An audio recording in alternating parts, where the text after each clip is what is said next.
My name is Arpan Banerjee. I am an academic counselor here at IGNOU and I have been teaching you this paper, Stress and Time Management. The code of this paper is BPAS 186. So I welcome you all to today's learning session. So this is going to be our final class regarding this paper. So let us begin today's class. I once again welcome you all to today's learning session. So far in this paper we have discussed the first block, which was understanding stress and time management. It consisted of two units. The first one was pertaining to understanding stress and the second one was understanding time management. The second block of this paper, which was stress and poor time management, the second block, it had 4 units which we have already discussed. The third unit, which was models of stress. The fourth unit was workplace stress and the major causes of workplace stress. The fifth unit, which was poor time management, effects on job performance, and the sixth unit, which was stress and health, effects on health, job performance and relationship. So in the previous class we were discussing unit 7 and unit 8 pertaining to the third block, that was towards stress and time management, and unit 7 was time wasters and time savers, and unit 8 was stress management approaches and techniques. We have finished that in the previous class. In today's class we will be discussing unit 9 and unit 10, time management approaches and techniques, and stress and time management towards happiness and success. So time management is very important for an employee, individual, to achieve success and happiness in personal and professional life. It may be aided by a range of skills and techniques which are used to manage time when an employee or individual has to accomplish specific tasks and goals within a stipulated time frame. So in this unit we will explain the main approaches and major techniques of time management that can help in promoting efficiency and effectiveness in government organizations as well as private sector system, and suggest the appropriate techniques to be used for time management. What are the approaches to time management? An approach is the analysis of a branch of a particular subject or theme is viewed and observed and then explained systematically. It is a way of looking at a system, subsystem or process from the viewpoint of its major concerns, logical construction, methodology and conclusion. It is different from a theory which is more rigorous in its construction and methodology and is arrived at through deeper empirical research. Theories are common in natural science, while approaches are more common in social sciences. In the domain of time management, there have been no theories or even well constructed approaches. Therefore, in this unit, an attempt has been made to broadly categorize various approaches to the analysis of time management. The narration in the following sections pertains to middle or large scale organizations. Only at certain places references to personal life of an individual are made. The first approach that we are going to discuss is the efficiency approach. Efficiency means getting the most out of the available resources. This notion also applies to time management. In this context, the following concerns gain importance and deserve consideration. The first is well organized management systems use time rationally and leave little scope for time wastage. In such organizations, time savers are employed intelligently. The procedures employed in organizational functioning are simplified. Emails are sent and responded to promptly, and phones are used as instrument of time savers. Technology is used optimally to enhance productivity, and technology for time saving is employed skillfully. Work is delegated to competent personnel and its proper use is ensured through monitoring and supervision. Wherever needed, outsourcing of services is undertaken. This saves the time of regular executives, which can be utilized for more crucial purpose. There is neatness in offices, tables are clean and table drawers are uncluttered. Official meetings are well organized. The meetings are well drafted and decisions executed proficiently. Training of employees is organized periodically in order to facilitate capacity building of personnel. In the management information system is rationally planned and executed, and therefore there is no information overload. All work is done on time. There is very little procrastination. Punctuality is a part of time management culture in the organization. People work according to the principle of work rhythm, under which the various categories of work are performed at the most suitable time during a day. Time auditing. So, time auditing is adopted as integral tool for ensuring the best use of time.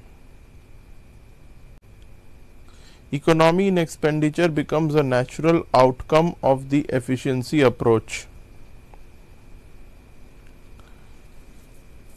Useful techniques like speed reading, travel management, diary maintenance, and effective writing are skillfully used in organizational functions. The next approach we are going to discuss is the effectiveness approach. The effectiveness approach relates mainly to the process of goal management. The salient aspects of the effectiveness approach we are going to discuss. The first is the vision and mission of an organization. The vision and mission of an organization are clearly defined, and in their backdrop are formulated the goals of the organization. So, these goals are related to important segments of the organization, which may be long term, middle term and short term in duration. Priorities are drawn for various objectives and tasks from time to time. The principle followed is first things first.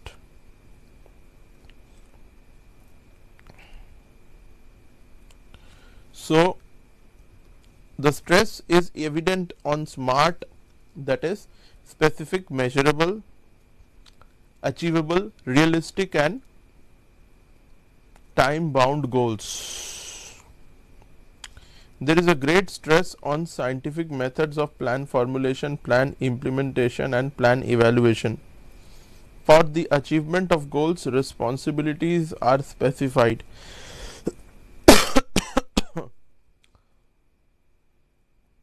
Of various functionaries in the organization. Deadlines for the achievement of various goals are fixed. There is great emphasis on results rather than activities. Policies and decisions are made in tune with the mission and objectives of the organization.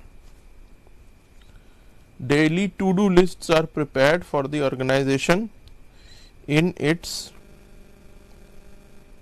various departments and by the individual personnel involved. So,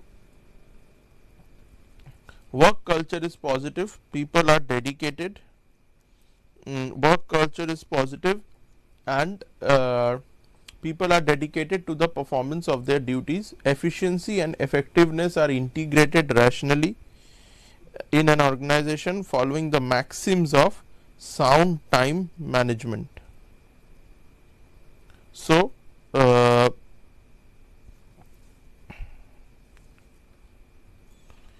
excellence approach.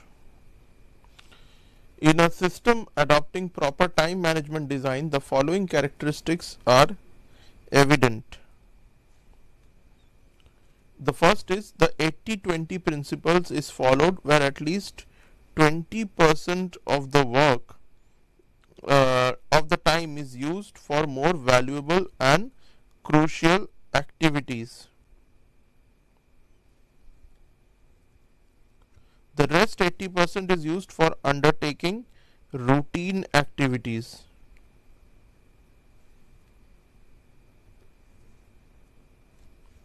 The great stress is laid on innovation and creativity, and total quality management practices are adopted systematically.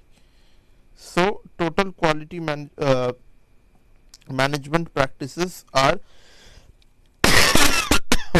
adopted systematically.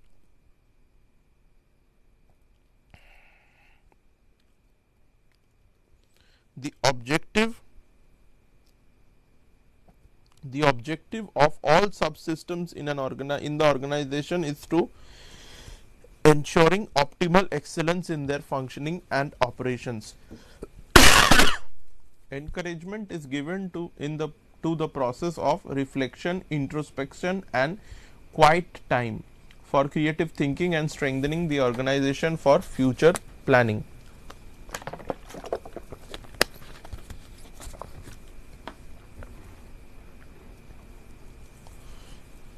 This approach distinguishes the finest organization from the ordinary.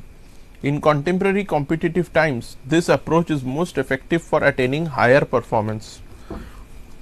The equilibrium approach. The approach emphasizes the value of work-life balance in the time management styles of individuals. Its crucial concerns are as follows. Individuals should find time for their physical health, which alone can give them energy to lead a life of purpose at home and at a workplace. Walking, yoga, and exercises boost the physical health of a person. Time for breath control, pranayama exercise should be earmarked on a daily basis. People should be fond of reading and developing their knowledge and awareness about the context of their life and work. Positive and motivational reading is a prerequisite to positive living. Meditation and prayers should be integral to a positive time management system of a balanced person.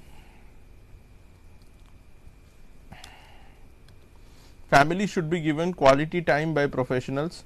Family happiness has a positive impact on organizational happiness. Leisure time also needs to be well planned. There should be a climate of motivation and enthusiasm in personal and professional life.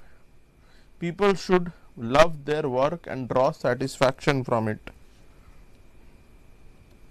Stress should be managed with equanimity and wisdom. Overwork should be avoided. There should be no burnout of people at workplace. Time should be found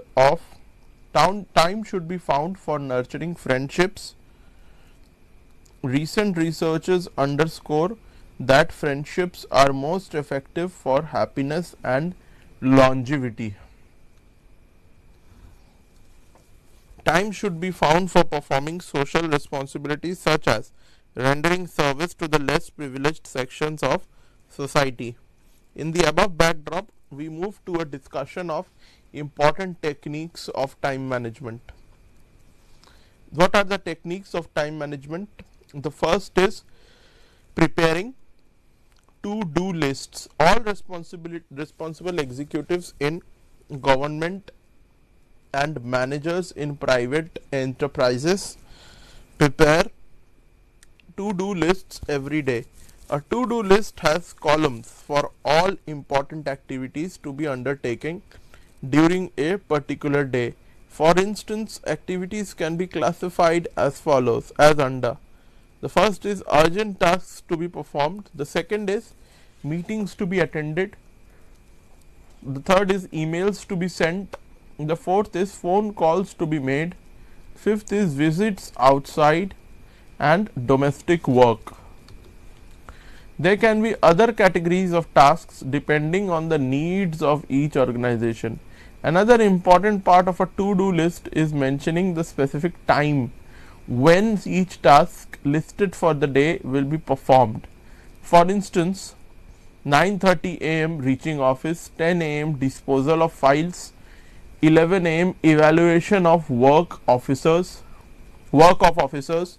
12 noon, planning for projects on building infrastructure. 1:30 p.m. lunch. 2:15 p.m. meeting with the finance section. 3:15 p.m. meeting with vendors.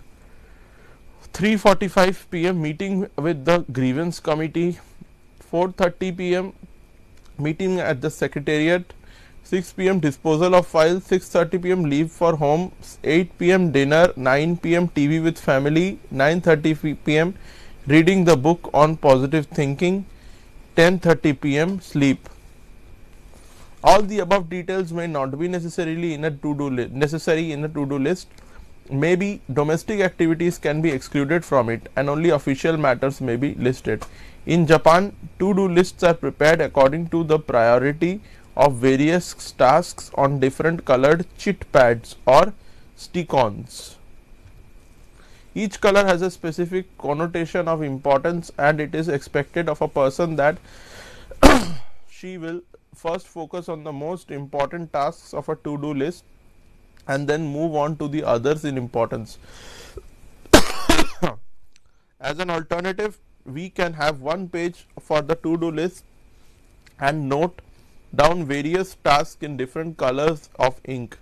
For instance, the most important task could be mentioned in red ink, followed by the lesser ones in importance in green or blue ink.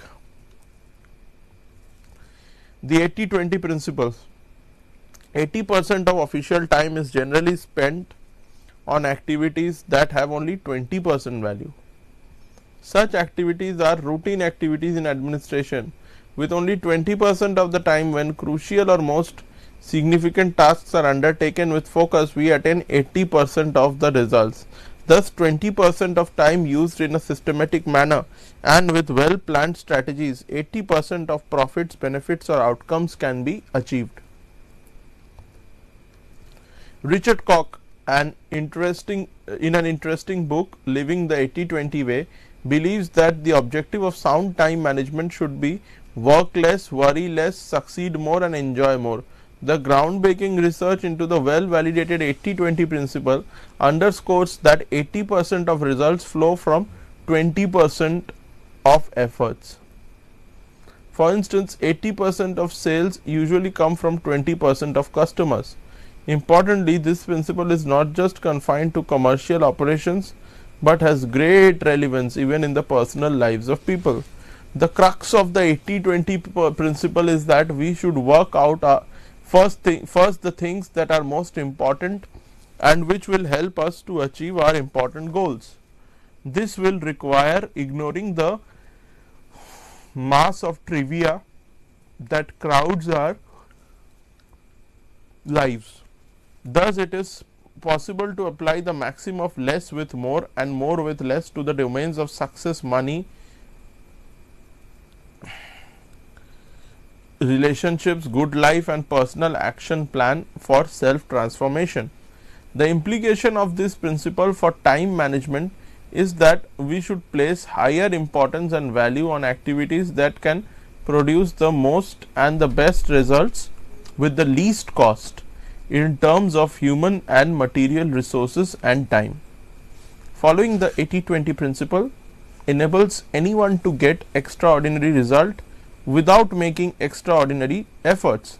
Thus, a small portion of our time can lead to enhancement of happiness and fulfillment. Other main lessons from the 80-20 rule are: the first is select the best 20% people who can give 80% results. Assign tasks to people that they would love to perform. Focus on strong points of the organization. Attempt the most difficult tasks first.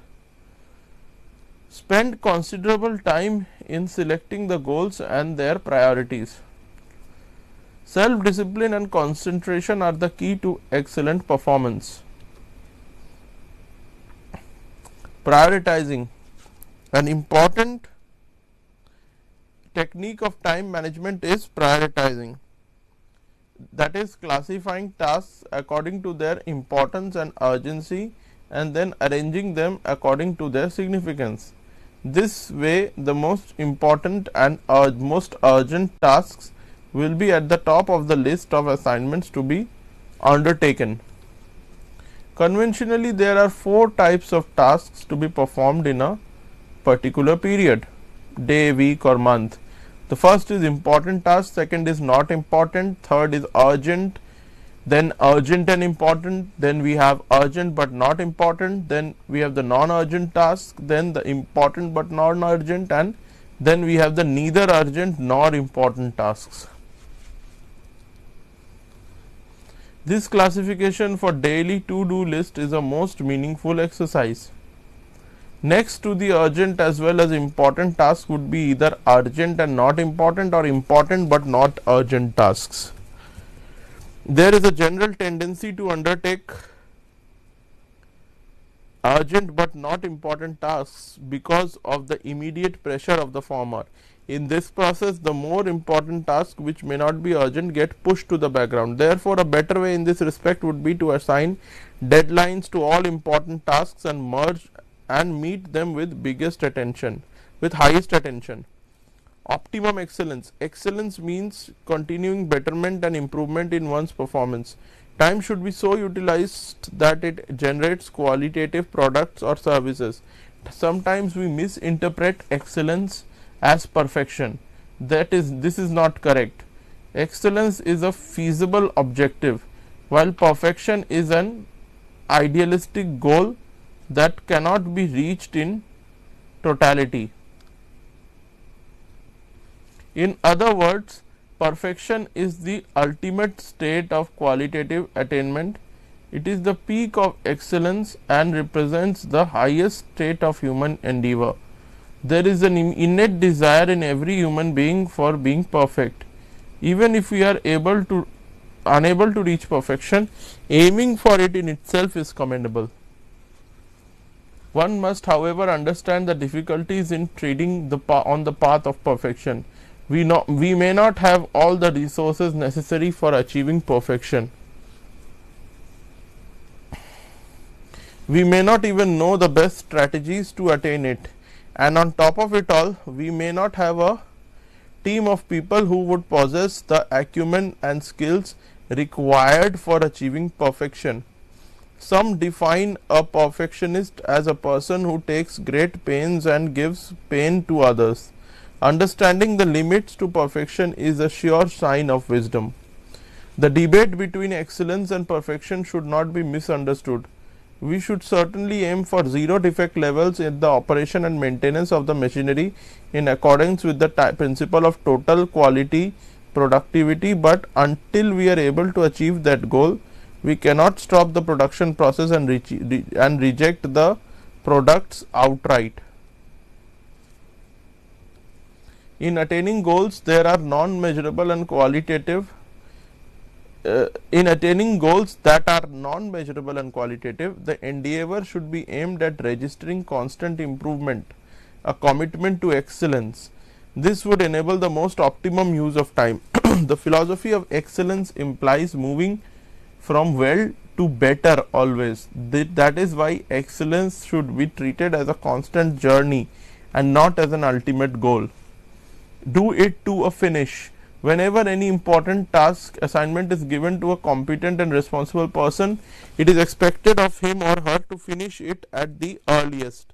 Yet when the tasks are complex in nature, there is a hesitation on the part of the responsible person in initiating them. Perhaps serious preparation is needed before starting them. In such a situation, there is no harm in waiting for some time and using that waiting time for arranging appropriate resources and competent personnel to perform the task effectively. However, once the task gets started, it should be taken up and performed without breaking its rhythm. For that, it should be allotted regular chunks of time on all working days or even holidays when needed, and there should be continuity in doing it until it is finished satisfactorily. This single shot handling helps in devoting a big chunk of time entirely to one important activity and in preventing fragmentation of efforts and time. In case a work is undertaken in fits and starts and with breaks and discontinuities, it is not likely to be finished on time. Whenever possible, important tasks should be completed in one go, that is without a break in its operational schedule. However, if the work is to be performed in various stages during one phase, then the total task should be divided into specific parts and then performed systematically. Thus, there are two techniques involved in the process of task performance: first at one go and the second divide it and do. Which of the two techniques will be used will depend on the nature and quantum of work, coordination required among the various segments of work, and the resources available to perform them. In either situation, work should be continued to be performed until it is done to a finish. A related subject is of one time touch. As far as possible, simple letters, representations, inquiries, files for disposal, etc. should be handled through one time touch. The reply may be dictated to the stenographer immediately, or instructions may be given to the subordinates concerned to dispose of the matter in a particular manner.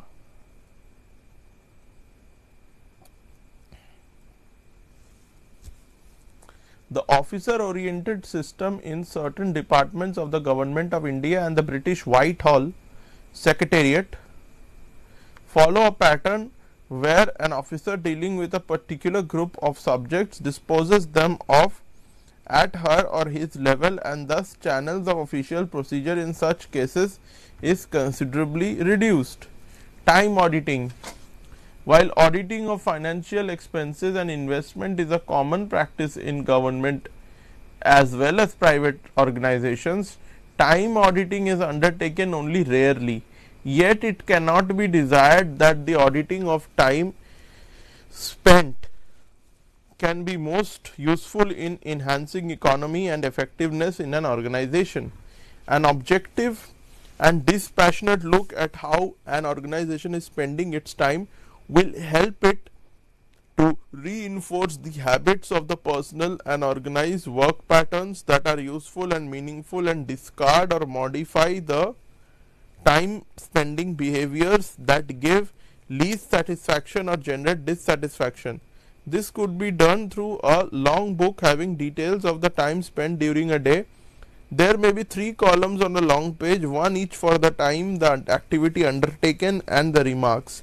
For each hour spent, a major activity undertaken during that period ought to be mentioned, and when full details are given of the time spent, then one can evaluate whether the time spent has been according to the plan and goals outlined, or whether there has been any waste of time. It could have been prevented, that could have been prevented.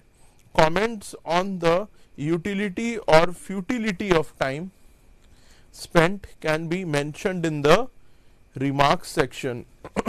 It is not necessary to fill in a long page every working day. Maybe even once or twice a week would be considered sufficient for the purpose of identifying the strong and weak areas in the time utilization practices of an organization. A few executives, they should keep a regular performance diary in which brief details of the major activities undertaken during a specific day are mentioned. Not only does it become a record of events, but it also acts as a source of motivation to do something more meaningful and satisfying every day. Many executives conduct work studies to determine how time is spent in performing the operations they supervise. Such studies help in enhancing the overall efficiency of an organization and more particularly of the subordinates. The time and motion studies of Frederick Winslow Taylor, for example, revolutionized the orientation towards time management in industrial organizations. Getting organized and self management. A good time manager does the right job in a right manner. He tries to master the work of art and attempts to find the best possible way of working. Undoubtedly, there is a need to work harder, but there is an equal need to work smarter. Well organized executives are capable of getting the best work done in the minimum possible time. Busy people are happy people. If we want something done, let us go to the busiest. If we want done, let us go to the busiest person. If a busy person does not show that she is busy, disorganized people appear to be over busy, while calm and effective people, in spite of being busy, have peace on their face.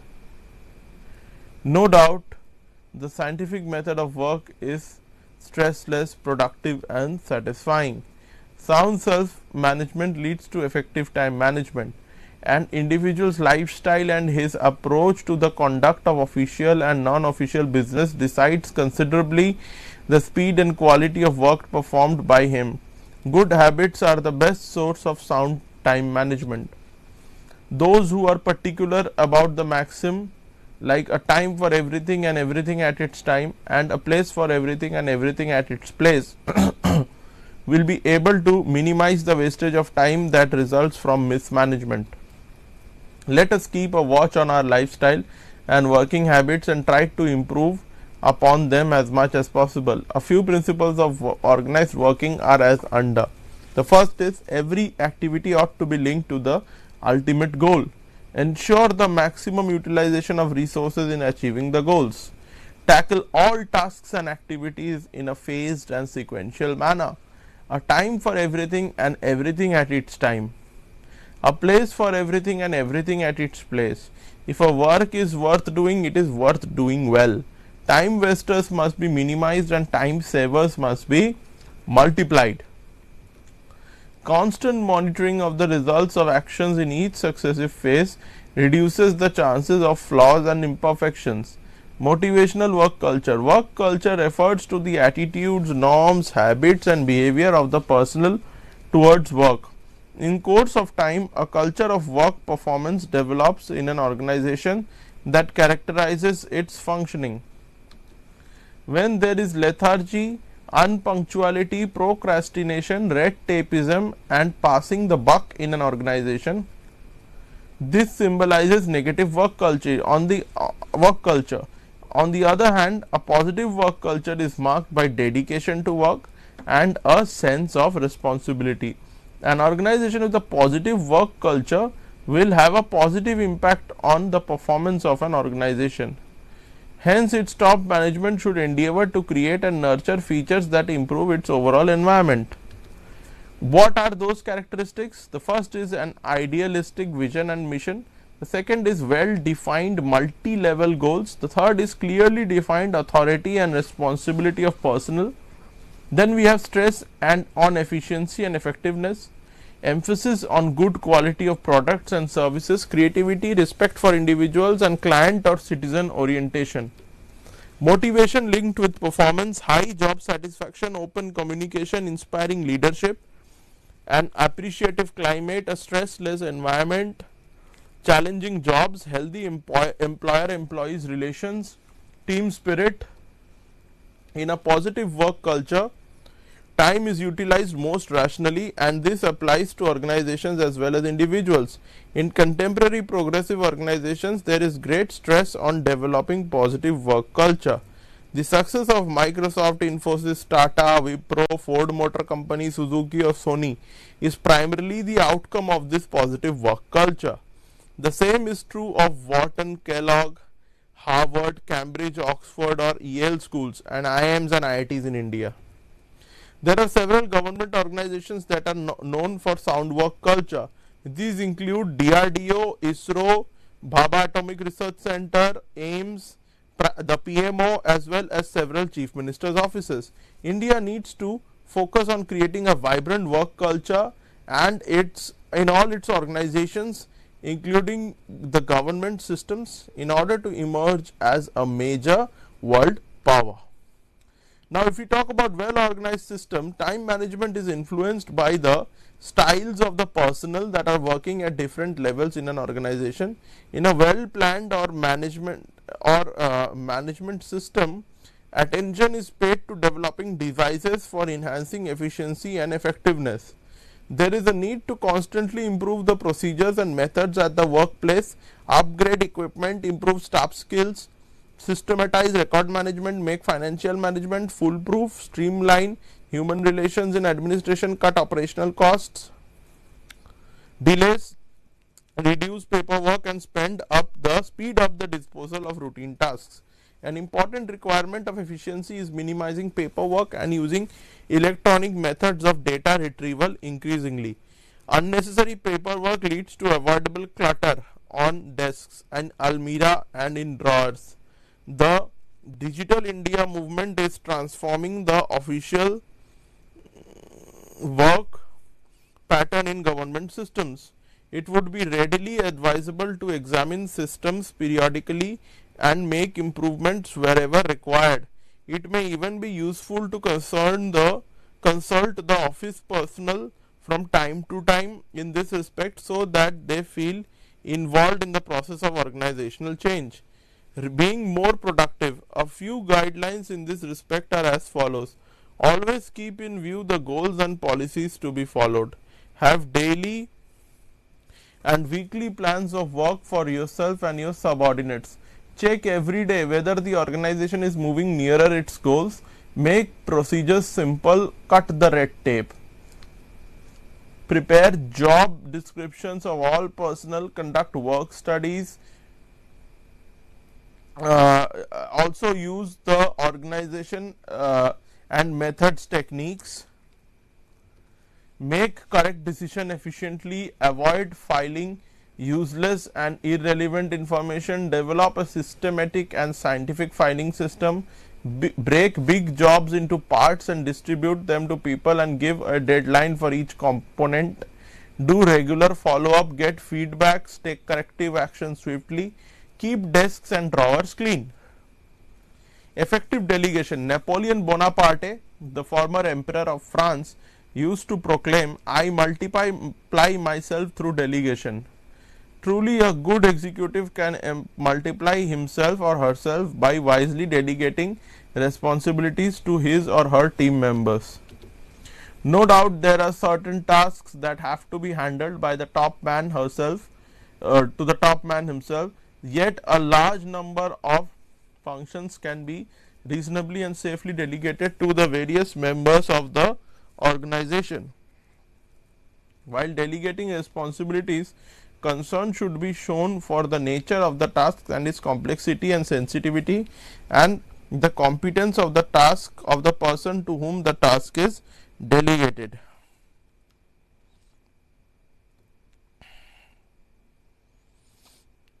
An effective executive is able to identify the distinctive qualities of his team members and delegate responsibilities to them accordingly.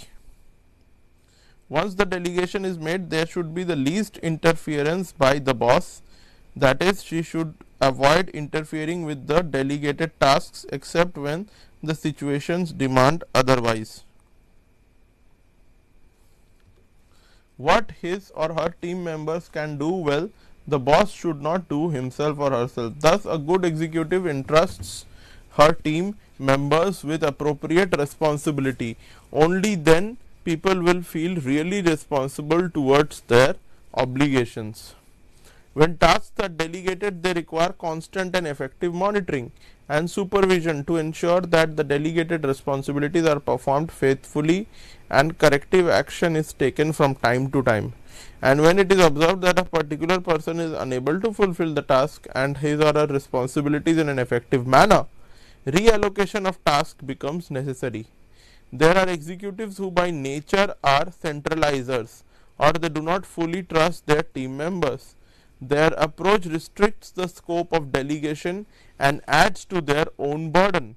With a very wide span of attention, a centralizer may not be able to handle his or her obligations satisfactorily. Although there may be certain personnel who do not come up to the expectations of their seniors, yet the solution lies not in ending delegation, but in mending it. An important principle of management is that authority and responsibility should go together. Proper fit between the two is an important feature of effective delegation. A delegation plan should be formulated and implemented with skill. No person should be delegated authority in excess of her responsibilities. Such a situation can lead to irresponsible behavior on her part. By delegating tasks to her team members and freeing herself of routine details, an executive can spare considerable time for more important work. In this regard, delegation process has been depicted in the figure that we are going to see in the next slide. By keeping free from routine tasks, an executive adds to the time available to her for introspection, creativity and expansion of the relationship network. So, this is the delegation process. So, it first involves understanding and assessing the task. The second part is clarifying the objectives. Third is understanding the concerns, feeling and suggestions. The next is deciding and agreeing on the goals, and then we have getting involved in the task, and finally we have the reviewing the outcome of the task. So, this is the delegation process. Managing subordinates time. So, we have just discussed the delegation process. The next is managing subordinates time. A good manager is one who makes the best use of her team members.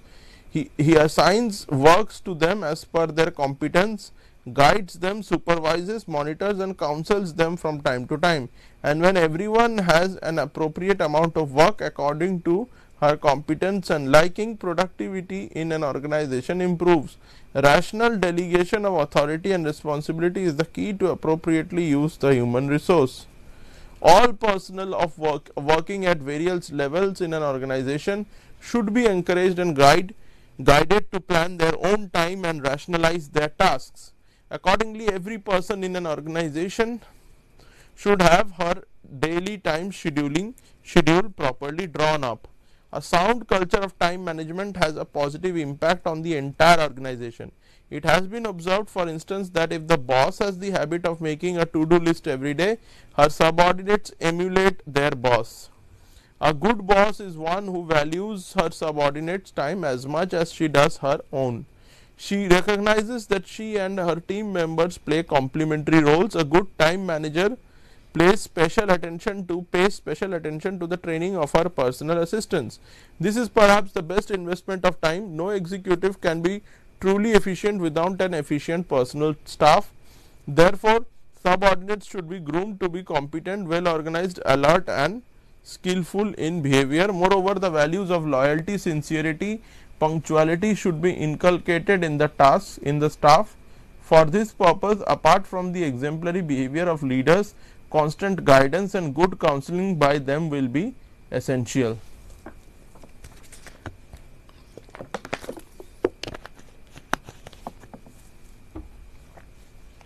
A good executive is not the one who herself works competently, but who is a good player as well as a good captain of her team.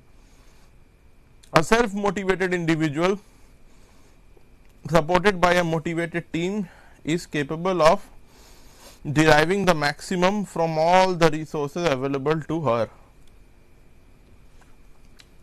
The next is work studies. Work study is a technique to ensure that the amount of work being performed in an organization is rationally distributed among all its sections and personnel.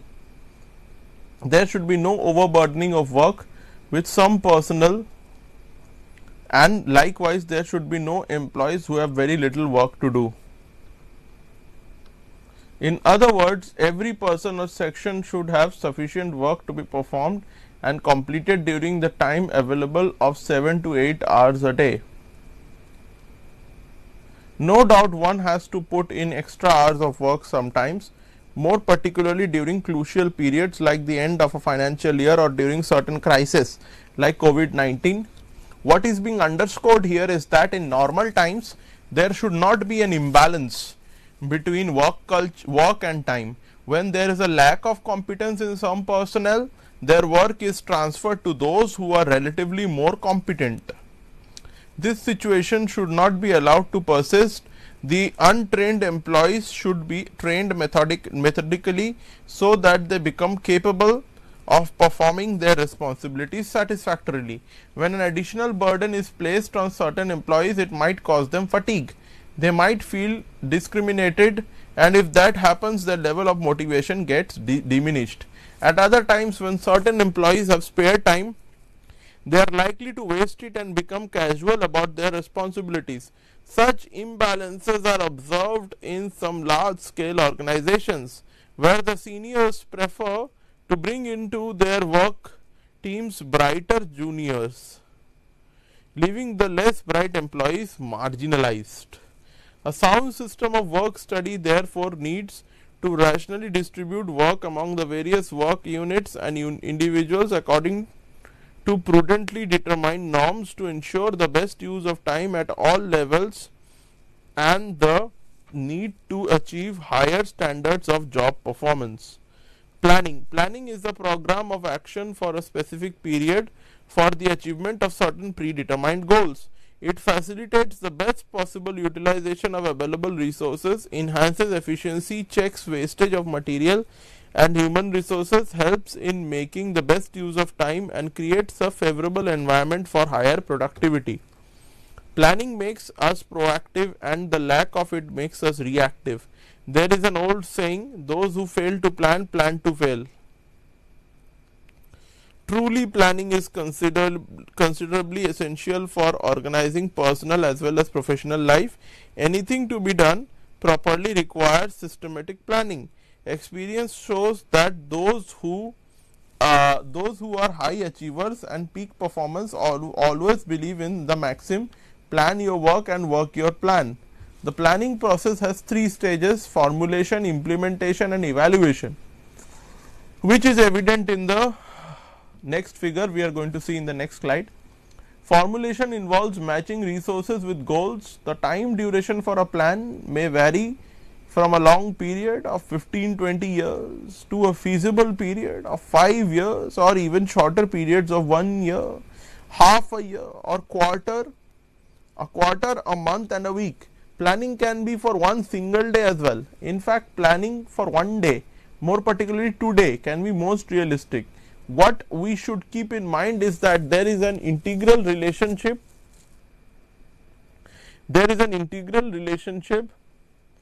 between the various levels of planning.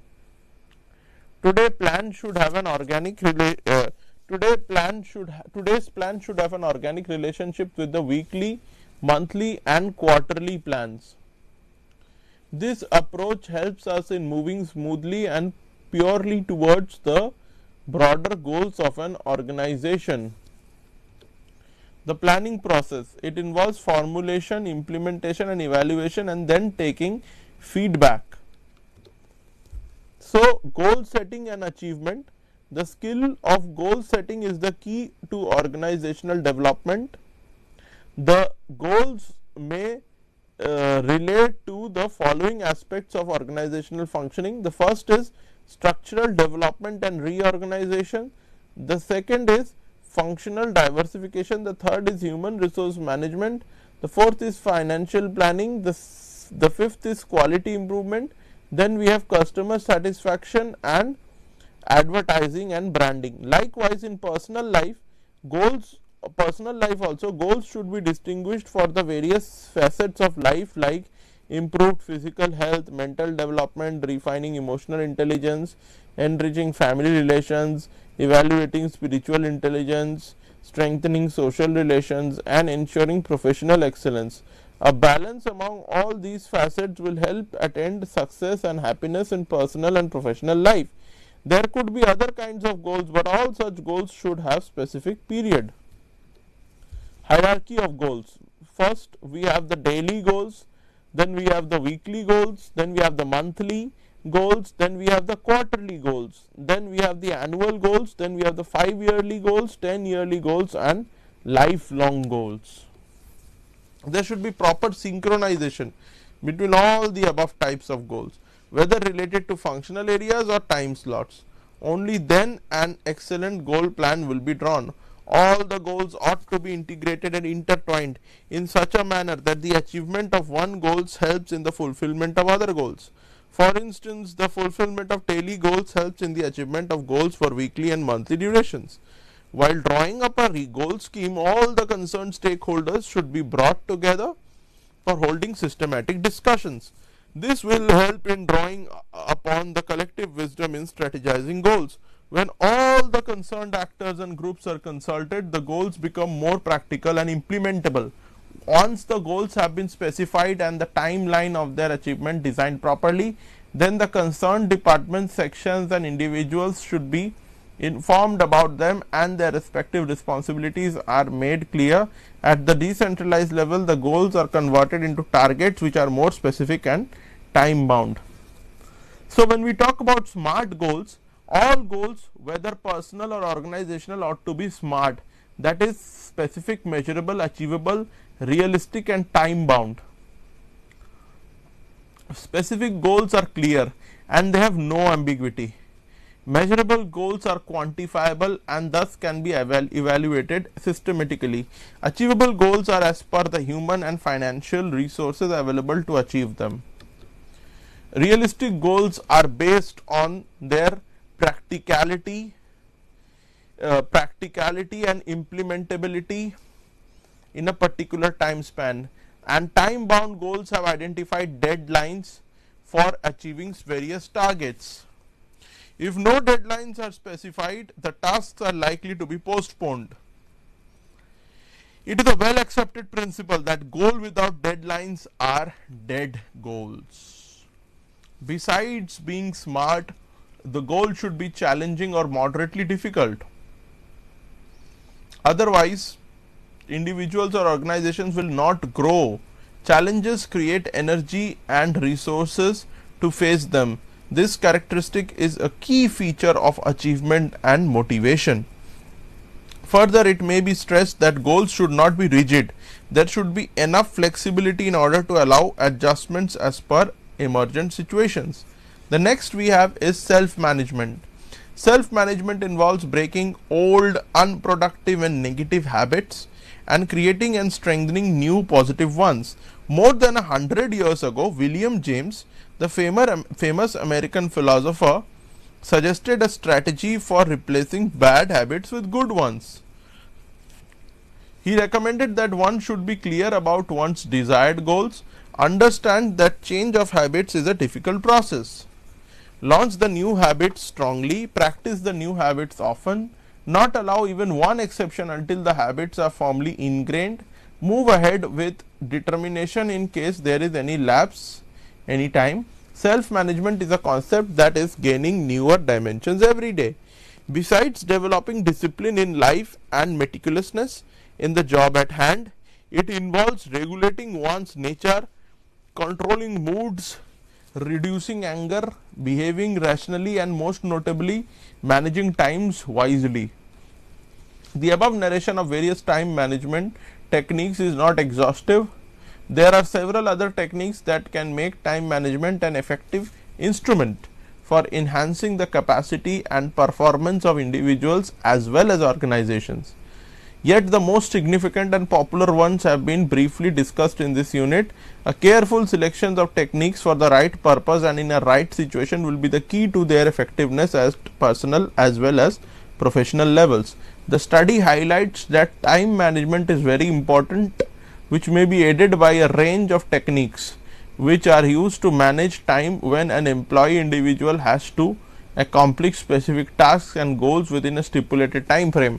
In this unit, we have explained the main approaches and major techniques of time management that can help in promoting efficiency and effectiveness in government organizations as well as private sector systems, and suggested the appropriate techniques to be used for time management. So, the next unit is Unit 10, Stress and Time Management towards Happiness and Success.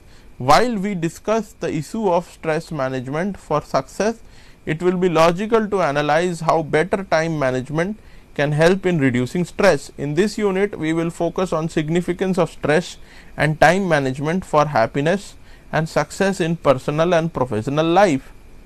In the following section, the interdependence between stress management and time management will be discussed briefly.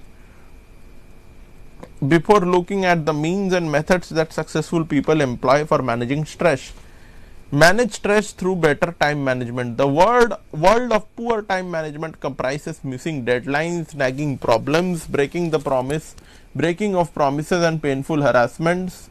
Let us look at a few symptoms of poor time management. Constant rushing and hurrying, rushing from one task to another without completing any, frequently missing deadlines, working non-stop without adequate break for rest or relaxation, feeling tired and dull resulting in low productivity, being a perfectionist and not being happy with the work performed by oneself and others, feeling short of time, and on most occasions, no wonder poor time management creates and worsens stress. And when there is stress in life and it is not controlled properly, it leads to poor time management.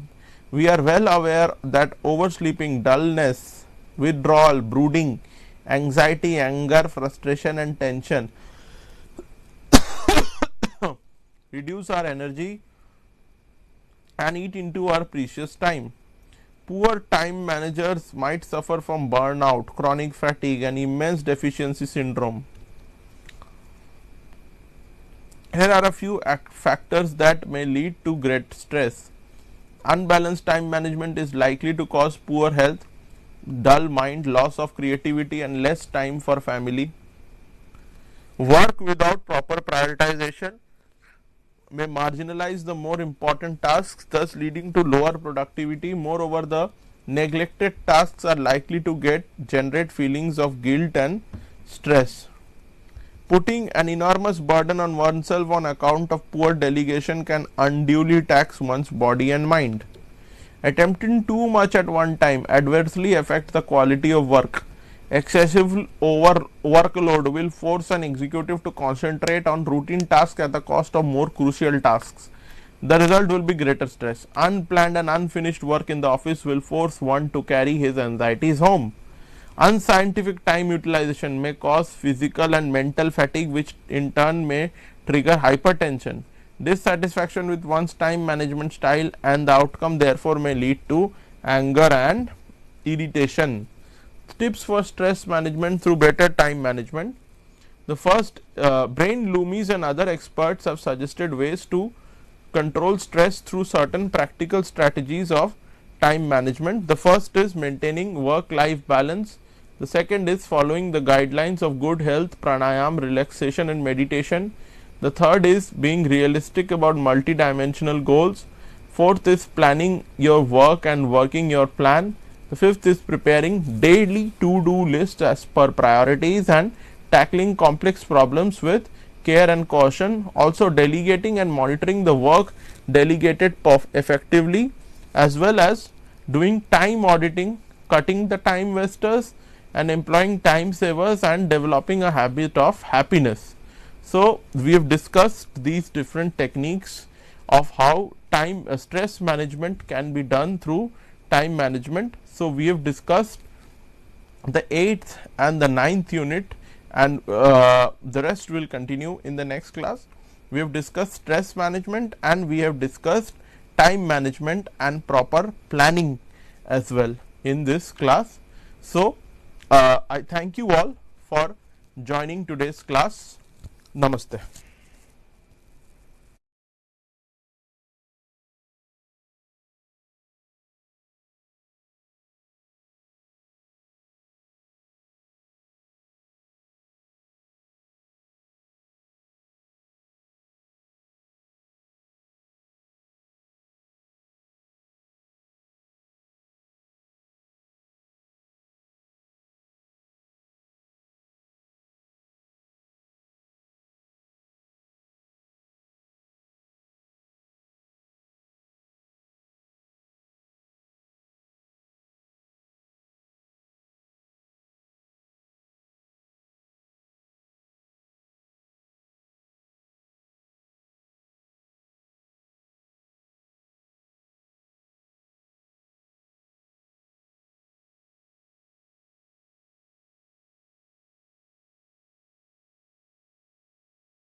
కోసం పరిపూర్ణ market కోసం మనము ఇంతకు ముందు క్లాస్లో చెప్పుకున్నాము. అయితే ఈ ఏకస్వామ్య పోటీ మార్కెట్లో ధర ఉత్పత్తి ఏ విధంగా ఉంటుంది, పరిపూర్ణ పోటీ మార్కెట్లో ధర ఉత్పత్తి ఏ విధంగా ఉంటుంది అనే అనేక విషయాల గురించి మనం చర్చించుకున్నాము.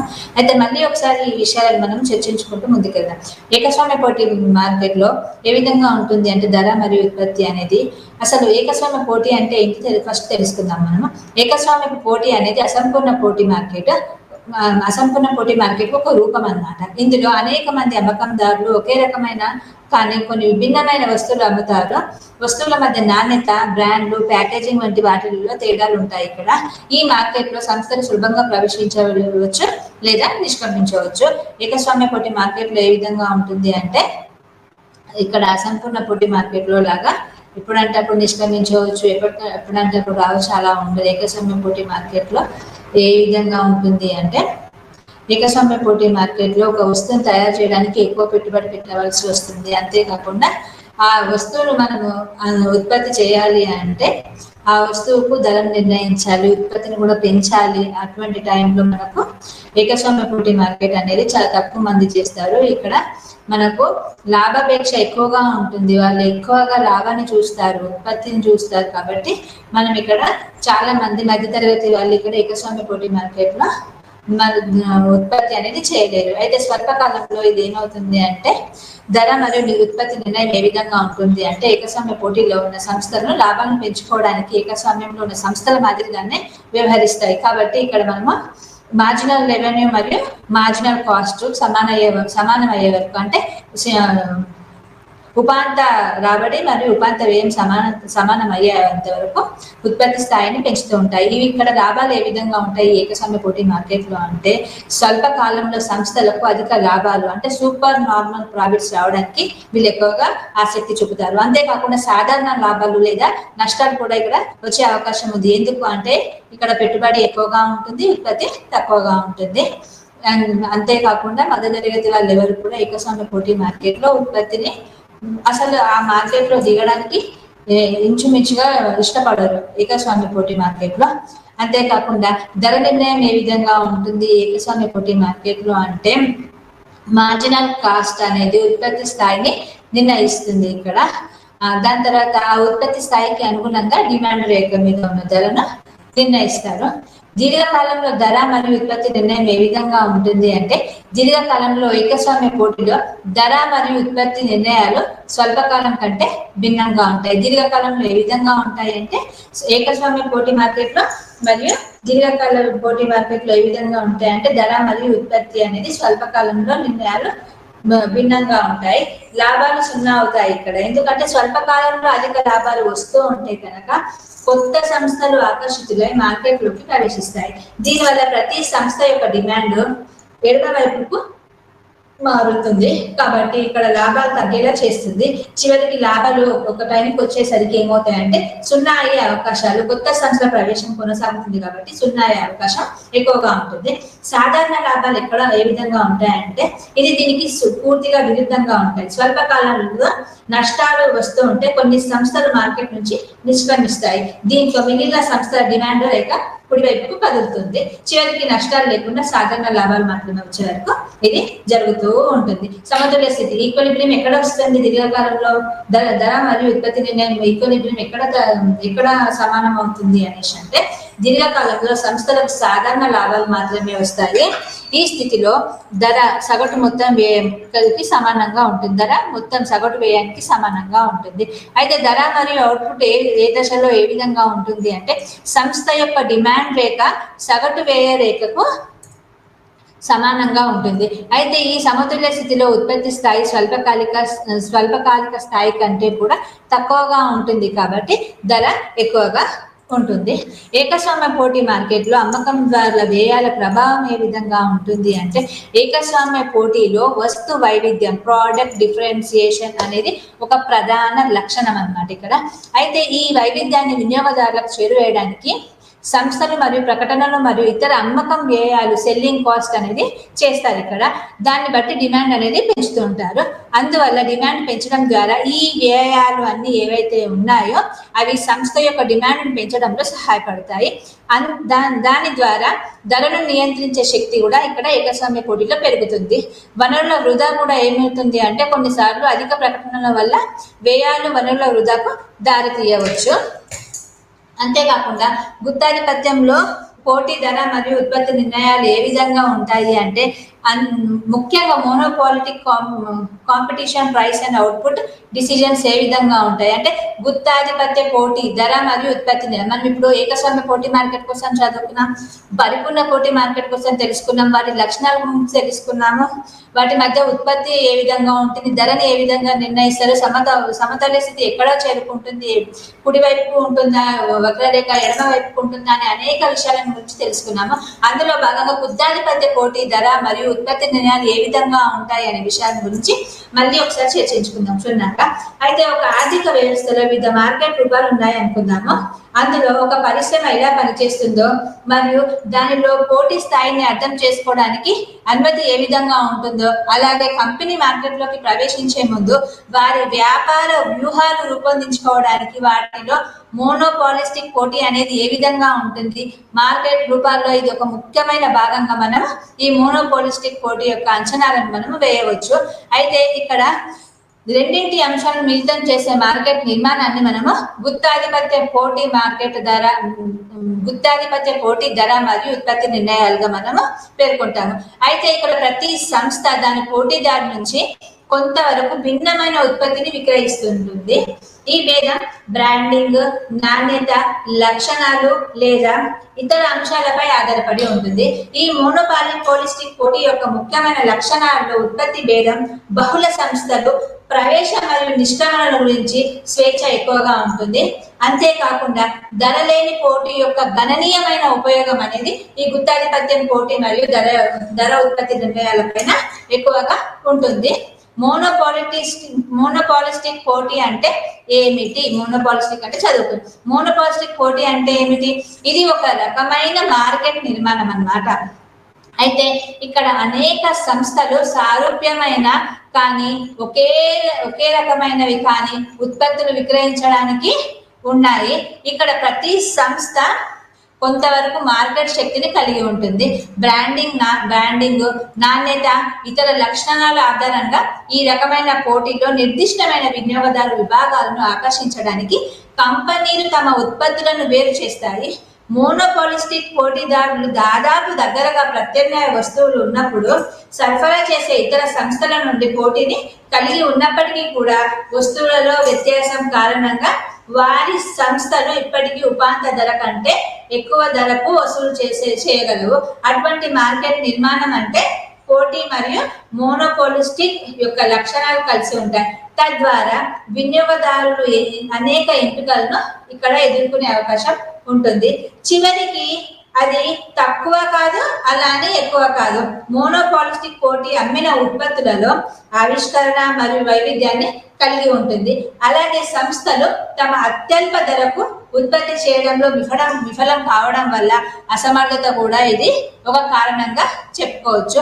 గుత్తాధిపత్య పోటీ నిర్వచనం అంటే ఏ విధంగా ఉంటుంది? గుత్తాధిపత్య పోటీ నిర్వచనము హైబ్రిడ్ మార్కెట్ నిర్మాణంలో ఒక రూపంగా చెప్పుకోవచ్చు. దీనిలో వివిధ వస్తువుల సారూప్యమైన కానీ వివిధ సంస్థల సారూప్యమైన కానీ విభిన్నమైన ఉత్పత్తులు ఇక్కడ విక్రయిస్తూ ఉంటారు. అయితే ఈ గుత్తాధిపత్య పోటీ సారూప్య ఉత్పత్తులు మరియు విభిన్న కారకాల సమితితో అనేక విక్రేతలతో కూడిన మార్కెట్ నిర్మాణాన్ని గుత్తాధిపత్య పోటీ మార్కెట్ నిర్వచనంగా మనం పేర్కొంటాము. ఈ వర్గంలో కంపెనీ అమ్మకాలు మరియు లాభాలను పొందే ఉద్దేశంతో అభివృద్ధి మరియు మార్కెటింగ్ ను ఖర్చు చేస్తాయి. కాబట్టి ఇక్కడ గుత్తాధిపత్య పోటీ భావనను వివరించడానికి ఉదాహరణ చెప్పుకుందాము. శీతల పానీయాలు ఉన్నాయి అనుకుందాం, కూల్ డ్రింక్స్ ఉంటాయి. ఇప్పుడు మార్కెట్ గుత్తాధిపత్య పోటీ ఉదాహరణకు దాన్ని మనం ఒక ఉదాహరణగా తీసుకోవచ్చు. అయితే కోకా కోలా ఏమున్నాయి? ఇప్పుడు శీతల పానీయాలు అంటే కోకా కోలా, స్ప్రైట్, పెప్సీ వంటివి ఎన్నో అందుబాటులో ఉన్నాయి మనకు. ఈ పానీయాలు సారూప్యంగా ఉంటాయి కాబట్టి కొన్ని విభిన్న కారణాలను బట్టి వినియోగదారులు ఎంచుకుంటారు. స్ప్రైట్ కొంతమందికి ఇష్టం ఉంటుంది నిమ్మకాయ కాబట్టి, కొంతమందికి కోకా కోలా ఇష్టం ఉంటుంది స్ట్రాంగ్ ఉంటుంది కాబట్టి, కొంతమందికి పెప్సీ ఇష్టం ఉంటుంది. అట్లా వాళ్ళ అభిరుచులను బట్టి వాళ్ళు ఏది తీసుకోవాలనేది నిర్ణయం తీసుకుంటారు. ఇక్కడ ఈ కంపెనీలు వేర్వేరు బ్రాండ్లు, ఇమేజ్లు, ట్యాగ్ లైన్లు, లోగోలు మరియు మార్కెటింగ్ ఛాలెంజ్లను కలిగి ఉంటాయి కాబట్టి అనేక మంది విక్రేతల కారణంగా ఇక్కడ వీటిని కొనుగోలు చేయడంలో పోటీ అనేది ఏర్పడుతుంది. ఎటువంటి పోటీ ఏర్పడుతుంది అంటే అధిక పోటీ ఏర్పడుతుంది. అందువల్ల కంపెనీలు అధిక ధరలను ఉంచలేవు, ఎందుకంటే అది కస్టమర్ ఇతరుల బ్రాండ్ మారడానికి మాత్రమే దారి తీస్తుంది. కాబట్టి కంపెనీలు ఈ శీతల పానీయాలకు ఎక్కువ ధరను నిర్ణయించవు. అయితే మార్కెట్ నిర్మాణాల రకాలు ఏ విధంగా ఉంటాయి అంటే పరిపూర్ణ పోటీ మార్కెట్ అని, మోనోపోలిస్టిక్ పోటీ మార్కెట్ అని, ఒలిగోపోలి మార్కెట్ అనేసి, మోనోపోలి మార్కెట్ అని ఈ విధంగా 4 ఉంటాయి. అయితే ఇవి విక్రేతల సంఖ్య, ఉత్పత్తి రకము, ధరలపై నియంత్రణ, ప్రవేశ అడ్డంకులు మరియు పోటీ స్వభావం అనేది ఈ మార్కెట్ నిర్మాణాల రకాలలో మనము ముందుగా చెప్పుకోవచ్చు. ఏకస్వామ్య పోటీ మార్కెట్ యొక్క లక్షణాలు ఏ విధంగా ఉంటాయి అంటే ఏకస్వామ్య పోటీ మార్కెట్ యొక్క ప్రధాన లక్ష్యంగా దేశ ఆర్థిక వ్యవస్థలో దీనిని యొక్క ముఖ్యమైన నిర్మాణంగా ఫస్ట్ చెప్పుకోవచ్చు. ఎందుకంటే ఏకస్వామ్య పోటీ మార్కెట్ యొక్క లక్షణాల్లో ఉత్పత్తి భేదం, ధరలేని పోటీ, క్రిందికి వారుగా ఉండే డిమాండ్ వక్రతలు మరియు స్వతంత్ర ధరలు వ్యూహాలు ఇక్కడ మనకు ఏకస్వామ్య పోటీ మార్కెట్లో దాని లక్షణాల్లో మనకు స్పష్టంగా కనిపిస్తాయి. ఏకస్వామ్య పోటీ యొక్క ప్రధాన లక్షణాలను మనం కనుగొనే ప్రయత్నం చేద్దాం. ముఖ్యంగా బహుళ కొనుగోలుదారులు మరియు విక్రేతలు, అంతేకాకుండా గుత్తాధిపత్యం పోటీ యొక్క లక్షణము, అనేక మంది కొనుగోలుదారులు మరియు విక్రేతలు ఇక్కడ మనం చూస్తాం. బహుళ విక్రేతలు మార్కెటింగ్ ఆధారంగా వారి ఉత్పత్తులను ఉంచుతారు కాబట్టి కస్టమర్లు కొనుగోలు నిర్ణయాలను ప్రభావితం చేసే ప్రత్యక్ష లక్షణాన్ని ఇది కలిగి ఉంటుంది. ఉదాహరణకు సబ్బులు ఒకే విధమైన పనితీరును కలిగి ఉన్నప్పటికీ కూడా బ్రాండ్లు వేరు విలువలను కలిగి ఉంటాయి. ఒక బ్రాండ్ కఠినమైన చర్యను లక్ష్యంగా చేసుకోవచ్చు, ఇంకొక బ్రాండ్ సువాసనను బిందువుగా ఎంచుకోవచ్చు. ఈ లక్షణాలను గుత్తాధిపత్య పోటీలో కొనుగోలుదారులను విభజిస్తూ ఉంటాయన్నమాట. మార్కెట్లో పోటీ ఏర్పడుతున్నప్పటికీ కూడా, అనేక సంస్థలు ఉన్నప్పటికీ కూడా పరిపూర్ణ పోటీ మార్కెట్లో ఉన్నంత పెద్ద సంస్థల సంఖ్య ఇక్కడ ఏకస్వామ్య పోటీ మార్కెట్లో ఉండదు. ఉత్పత్తి భేదం కారణంగా ప్రతి సంస్థకు సాపేక్షంగా చిన్న మార్కెట్ వాటా అనేది ఇక్కడ మనకు ఏకస్వామ్య పోటీ మార్కెట్ లో కనిపిస్తుంది. విభిన్న ధర నిర్ణయం ఏ విధంగా ఉంటుంది అంటే గుత్తాధిపత్య పోటీలో ఉత్పత్తులు వేరు ధరల వద్ద ఉంటాయి కాబట్టి ధరలు నిర్ణయించడం తరచుగా బ్రాండ్ విలువ మరియు సద్భావనమైన పై ఆధారపడి ఉంటుంది. ఉదాహరణకు ఒక ప్రసిద్ధమైన బ్రాండ్ 5,000 ఒక జత బూట్లను అమ్మవచ్చు. అయితే ఇలాంటి బూట్లను కొత్త కంపెనీ నుంచి 1,000 రూపాయలకు కొనుగోలు చేసే అవకాశం ఉంటుంది. అయితే ఈ తేడా తరచుగా కొనుగోలు నిర్ణయాలను ప్రభావితం చేస్తూ ఉంటుంది. దాని విలువ లేదా బ్రాండ్ గుర్తింపు ఆధారంగా వినియోగదారులు కంపెనీని ఎంచుకునే అవకాశము ఉంటుంది. ధరల వ్యూహాలు ముఖ్యమైన అంశంగా ఇక్కడ చెప్పుకోవచ్చు. అయితే దీనికి చక్కటి ఉదాహరణ మనకు జుడియో కనిపిస్తుంది. ఎందుకంటే జుడియోలో మధ్యతరగతి వాళ్ళు కొనుగోలు చేస్తారు 1,000 రూపాయలకు. అదే వెస్ట్ సైడ్ లో కొంచెం ఉన్నత స్థాయి వాళ్ళు వెస్ట్ సైడ్ లో కొనుగోలు చేస్తారు. అయితే అదే వస్తువు మనకు జుడియోలో 1,000 రూపాయలకు లభిస్తున్నప్పుడు అదే వస్తువు అదే వెస్ట్ సైడ్ లో మనకు 5,000కు లభించే అవకాశం ఉంటుంది. దీనివల్ల ఏమవుతుంది అంటే కొనుగోలు నిర్ణయాలు అనేది కొనుగోలుదారుని యొక్క ఈ ధర నిర్ణయం అనేది కొనుగోలుదారుని యొక్క నిర్ణయాన్ని ప్రభావితం ఇక్కడ స్పష్టంగా చేస్తుంది. కాబట్టి దాని విలువ లేదా బ్రాండ్ గుర్తింపు ఆధారంగా వినియోగదారుడు ఎప్పుడు కూడా తను ఎటువంటి వస్తువుని కొనుగోలు చేయాలనే నిర్ణయం అనేది మారుతూ ఉంటుంది. ఇక్కడ ప్రవేశం మరియు నిష్క్రమణ సౌలభ్యం ఏ విధంగా ఉంటుంది అంటే గుత్తాధిపత్య పోటీలో ఉన్న సంస్థలు ప్రవేశించడానికి లేదా నిష్క్రమించడానికి స్వేచ్ఛను కలిగి ఉంటాయి. వారు లాభాలను ఆశించినప్పుడు వారు ప్రవేశించవచ్చు, నష్టాలను ఎదుర్కొంటే కంపెనీలు నిష్క్రమించవచ్చు. ఇది సులభం, అంతేకాకుండా మొత్తం పరిశ్రమలో అల్లకల్లోలం కూడా సృష్టించదు. ఉదాహరణకు ఒక సాఫ్ట్ డ్రింక్ బ్రాండ్ త్వరగా పరిమితులు లేకుండా మార్కెట్లోకి ప్రవేశించగలదు. వారికి మంచి అమ్మకాలు ఉన్నప్పటికీ కూడా లాభం పొందే అవకాశం ఉంటుంది. అయితే వారు నిష్క్రమించాలి అనుకుంటే, ఒకవేళ వదిలేయాలి ఈ మార్కెట్ ను అనుకుంటే కనుక వారు ఇక్కడ సులభంగా వదిలే అవకాశం అనేది ఉంటుంది. కస్టమర్లు వేరే బ్రాండ్లకు వెళ్తారు కాబట్టి అందుకే గుత్తాధిపత్య పోటీ మార్కెట్ లో గుత్తాధిపత్య పోటీ అనేది ఏ విధంగా ఉంటుంది అంటే సులభంగా ప్రవేశించి సులభంగా నిష్క్రమించే అవకాశం ఇక్కడ ఈ వ్యవస్థలో ఎక్కువగా ఉంటుంది. ధర నియంత్రణ ఏ విధంగా ఉంటుంది అంటే గుత్తాధిపత్య ధరల వ్యూహాలు తరచుగా పోటీదారులపై ధరపై తగ్గించడం కంటే గ్రహించిన ఉత్పత్తి విలువను ఎక్కువ భేదంతో ఇవి ఆధారపడి ఉంటాయి. అంటే ఏంటి? పోటీదారుల ధర ఎప్పుడైతే పోటీలో మార్కెట్లో ఉన్న వస్తువులపై ధర తగ్గితే ఉత్పత్తి విలువ అనేది పెరుగుతూ ఉంటుంది. దాని ద్వారా వాటి మధ్య ఉన్న భేదం అనేది ఆ ధర పైన ఆధారపడి ఉంటుంది. గుత్తాధిపత్య పోటీలో విక్రేతలు మరియు అమ్మకందారుల నియంత్రణ అనేది ఎక్కువగా ఉంటుంది. కాబట్టి ఉత్పత్తి ఖర్చులు మరియు ధరల లక్ష్యాలను బట్టి అమ్మకాల ధరలను నిర్ణయించవచ్చు. అలాగే తమ ఉత్పత్తులను ఇతరుల కంటే ఎక్కువ ధరకు అమ్మే అవకాశం కూడా ఉంది. కాబట్టి వారి బ్రాండు విలువ మరియు ఉనికిపై ఆధారపడి ఎక్కువగా ధర నియంత్రణ అనేది ఇక్కడ కనిపిస్తుంది.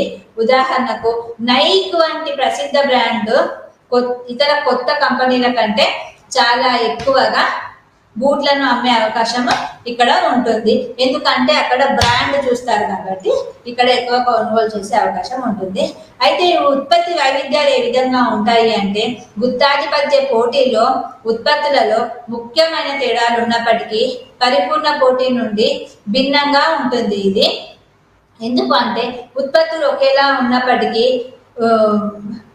ఉదాహరణకు షాంపూ ఉందనుకుందాము, కంపెనీలు వేరు వేరు అమ్మకాల పాయింట్లను కలిగి ఉంటాయి. కొందరు చుండ్రును లక్ష్యంగా తీసుకుంటారు, మరి కొందరు జుట్టు బలాన్ని హైలైట్ గా చేస్తారు. ఈ విధంగా షాంపూను రెండు బ్రాండ్లు లేదా 3-4 బ్రాండ్లలో అమ్మకాలు అనేటివి చేస్తూ ఉంటారు. కాబట్టి ఇక్కడ ఏం జరుగుతుంది అంటే ఒక వస్తువుని, ఒకే రకమైన వస్తువుని ఎన్ని విధాలుగా వైవిధ్యం చేసి రూపాంతరం చెంది మనకు మార్కెట్లోకి తీసుకువచ్చి దానికి ధరను నిర్ణయించి వినియోగదారులు కొనుగోలు చేసే విధంగా ఏ విధంగా చేస్తున్నాడో దానిని ఉత్పత్తిలో, ఒక వస్తువును ఉత్పత్తి చేసే ఉత్పత్తిలో ఎంతటి వైవిధ్యం ఉంది అనేది ఇక్కడ మనకు స్పష్టంగా కనిపిస్తుంది. అయితే అసంపూర్ణ చలనశీలత అంటే గుత్తాధిపత్య పోటీలో ఉత్పత్తులు ఉచిత చలనశీతలను కలిగి ఉండవు. ఎందుకంటే ఈ ఉత్పత్తులు అనేక మంది విక్రేతలతో అన్ని ప్రదేశాలలో అందుబాటులో ఉంటాయి. కొత్త ప్రదేశానికి వెళ్ళడం వల్ల విక్రేతలు అమ్మకాలు లేదా లాభాలు పెంచుకోవడంలో ఇది సహాయపడదు. ఎందుకంటే గుత్తాధిపత్య పోటీలో వినియోగదారులకు తరచుగా కాలానుగుణంగా ఉత్పత్తులు అవసరం కాబట్టి డిమాండ్ మారడానికి దారి తీస్తుంది. డిమాండ్ స్థితిస్థాపకత ఏ విధంగా ఉంటుంది అంటే విక్రేత మొత్తం ఆదాయాన్ని ప్రభావితం చేస్తుంది. ఎందుకంటే ఇక్కడ చాలా మంది విక్రేతల ఆదాయం స్థిరంగా ఉండదు కాబట్టి. ఉదాహరణకు జాకెట్లే కావచ్చు, బ్లౌజులు తరచుగా మనం తీసుకుంటాము. ఇప్పుడు వింటర్ వచ్చింది అనుకో, మనము జాకెట్స్ వేసుకుంటాము. అయితే అవి ఏ విధంగా వేసుకుంటాము, ఏ విధంగా అమ్ముతారు అంటే ఎక్కువగా ఇవి ఎందుకు వింటర్లో ఎక్కువగా అమ్ముడుపోతాయి అంటే వేసవిలో దాని డిమాండ్ అనేది దాదాపుగా ఉండనే ఉంది. అసలు ఈ జాకెట్లు వేసవిలో మనకు కనబడవు. ఎందుకు అంటే మనకు శీతల కాలంలోనే ఈ జాకెట్స్ అనేవి ఎక్కువగా ఉపయోగపడతాయి. చలి నుంచి మనల్ని మనం కాపాడుకోవడానికి ఈ జాకెట్స్ అనేది మనము వింటర్లో యూజ్ చేస్తాం కాబట్టి మనకు ఇవి వేసవి కాలంలో కనబడవు. కాబట్టి ఇక్కడ ఉత్పత్తి స్థితిస్థాపకత అనేది ఆ వస్తువు యొక్క అమ్మకం పైన ఆధారపడి ఉంటుంది. ఆ అమ్మకం అనేది ఎప్పుడు ఆధారపడి ఉంటుంది అంటే శీతాకాలంలో మాత్రమే అవి అమ్ముడవుతూ ఉంటాయి. వేసవి కాలంలో అవి మనకు అసలు కనిపించవు. ఈ మార్కెట్ స్థితిలో డిమాండ్ స్థితిస్థాపకత అనేది ఒక ముఖ్యమైన అంశంగా మనం చెప్పుకోవచ్చు. గుత్తాధిపత్య పోటీలో వినియోగదారులకు ఉత్పత్తులను గురించి పూర్తి జ్ఞానం ఉండదు కాబట్టి విక్రేతలు ఎక్కువ వసూలు చేయడానికి మరియు వారి ఉత్పత్తులను వేరు ధరలు నిర్ణయించడానికి ఇక్కడ అనుమతి అనేది వాళ్ళకు లభిస్తుంది. దాని ద్వారా ఉత్పత్తుల యొక్క నిర్దిష్ట లక్షణాలను హైలైట్ చేయడం ద్వారా వారు ఎక్కువ మంది కస్టమర్లను ఆకర్షిస్తారు. దానివల్ల అమ్మకాలు అనేవి పెంచుకుంటారు. దీనినే అసంపూర్ణ జ్ఞానం అని అంటారు. అయితే ప్రకటన మరియు బ్రాండింగ్ ఏ విధంగా ఉంటుంది అంటే ఉత్పత్తులను విక్రయించడానికి అమ్మకాలను ప్రకటించాలి. మొట్టమొదటిగా మనం ఏదైనా వస్తువును ఉత్పత్తి చేయాలి అంటే దాన్ని విక్రయించాలి అంటే దాని అమ్మకాలను అనేది మనము ప్రకటించాలి. ఈ ఉత్పత్తుల విక్రేతల విలువ ప్రతిపాదన అని పిలువబడే కొన్ని కీలకమైన ప్రత్యేకమైన అంశాలపై కలిగి ఉంటుంది. ప్రకటనల కోసం ఛార్జీలు చేపట్టిన ఉత్పత్తి ఖర్చును పెంచుతాయి. కాబట్టి గుత్తాధిపత్య పోటీలో ప్రకటనలను ఉత్పత్తులను వేరు చేయడానికి పెట్టుబడిగా పరిగణిస్తారు. ప్రకటనల ఉనికిని ఉంచడం వల్ల సంస్థలకు బ్రాండ్ల పట్ల అవగాహన మరియు విధేయతను సృష్టించడానికి మరియు వినియోగదారుల అవగాహనలో వారి ఉత్పత్తులను వేరు చేయడానికి అవకాశాలు ఎక్కువగా లభిస్తాయి. ప్రకటనలపై ఈ ఖర్చు గుత్తాధిపత్య పోటీలో ఒక ప్రత్యేకత అంటే ధర లేని పోటీగా ఇది ప్రోత్సహిస్తుంది. ఈ ప్రకటన బ్రాండింగ్ అనేది అందుకు ఉపయోగపడుతుంది. ఈ పోటీ మార్కెట్లో అంచనాలు ఏ విధంగా ఉంటాయి గుత్తాధిపత్య పోటీ మార్కెట్లో అంటే ఇది ఒక మార్కెట్ నిర్మాణం కాబట్టి అందులో పెద్ద సంఖ్యలో సంస్థలు విభిన్న ఉత్పత్తులను అందించడం ద్వారా ఇక్కడ పోటీ అనేది ఏర్పడుతుంది. ఈ గుత్తాధిపత్య పోటీలో ముడిపడి ఉన్న అనేక కీలకమైన అంచనాలు ఎన్నో ఉన్నాయి. ముఖ్యంగా చెప్పుకోవాలంటే గుత్తాధిపత్య పోటీ మార్కెట్లో అనేక సంస్థలు ఉన్నాయి కాబట్టి ఏ సంస్థ ఆధిపత్యం లేదా గుత్తాధిపత్యం కలిగి ఉండదు. మరియు వ్యక్తిగత సంస్థ చర్యల మొత్తం మార్కెట్ పై పరిమిత ప్రభావాలను చూపుతాయి. ఈ పరిస్థితులు పరిపూర్ణ పోటీ మార్కెట్ వలె అనేకంగా ఉండవు. కానీ కొన్ని ఉండటం వల్ల ఏ ఒక్క సంస్థ మొత్తం మార్కెట్ ని ఆధిపత్యం చేయలేదని ఈ గుత్తాధిపత్య పోటీ మార్కెట్ లో నిర్ధారణ అవుతుంది. గుత్తాధిపత్య పోటీ మార్కెట్ లో భేదం సంస్థలకు బ్రాండ్ల గుర్తింపును సృష్టించే భేదం అనేది ధర ప్రీమియం వసూలు చేసే సామర్థ్యాన్ని ఇక్కడ గుత్తాధిపత్యం ఇస్తుంది. ఈ గుత్తాధిపత్య పోటీ సంస్థలు సారూప్యమైన కానీ ఒకేలా లేని ఉత్పత్తులను ఉత్పత్తి చేస్తాయి. ఈ భేదం బ్రాండింగ్, నాణ్యత, డిజైన్, లక్షణాలు లేదా మార్కెటింగ్ వంటి అంశాలపైన ఆధారపడి ఉంటుంది. ఈ భేదమే ప్రతి సంస్థకు మార్కెట్ శక్తిని అందిస్తుంది. ఈ గుత్తాధిపత్య పోటీ సంస్థలు తమ ఉత్పత్తులను తమ పోటీదారుల నుండి వేరు చేస్తాయి. కాబట్టి ఈ భేదం ఏ విధంగా ఉంటుంది అంటే ఎక్కడ ప్రభావం చూపుతుంది అంటే ముఖ్యంగా బ్రాండింగ్, నాణ్యత, వైవిధ్యాలు, డిజైన్ లక్షణాలు, కస్టమర్ సేవ లేదా ఇతర మార్గాల ద్వారా ఈ ఉత్పత్తి భేదం అనేది సంభవిస్తుంది. ఇది సంస్థలు తమ ఉత్పత్తులలో ఒక ప్రత్యేకతను సృష్టించడానికి వీలు కల్పిస్తుంది. తద్వారా వాటికి కొత్త మార్కెట్ శక్తిని అనేది ఈ ఉత్పత్తి భేదం అందిస్తుంది.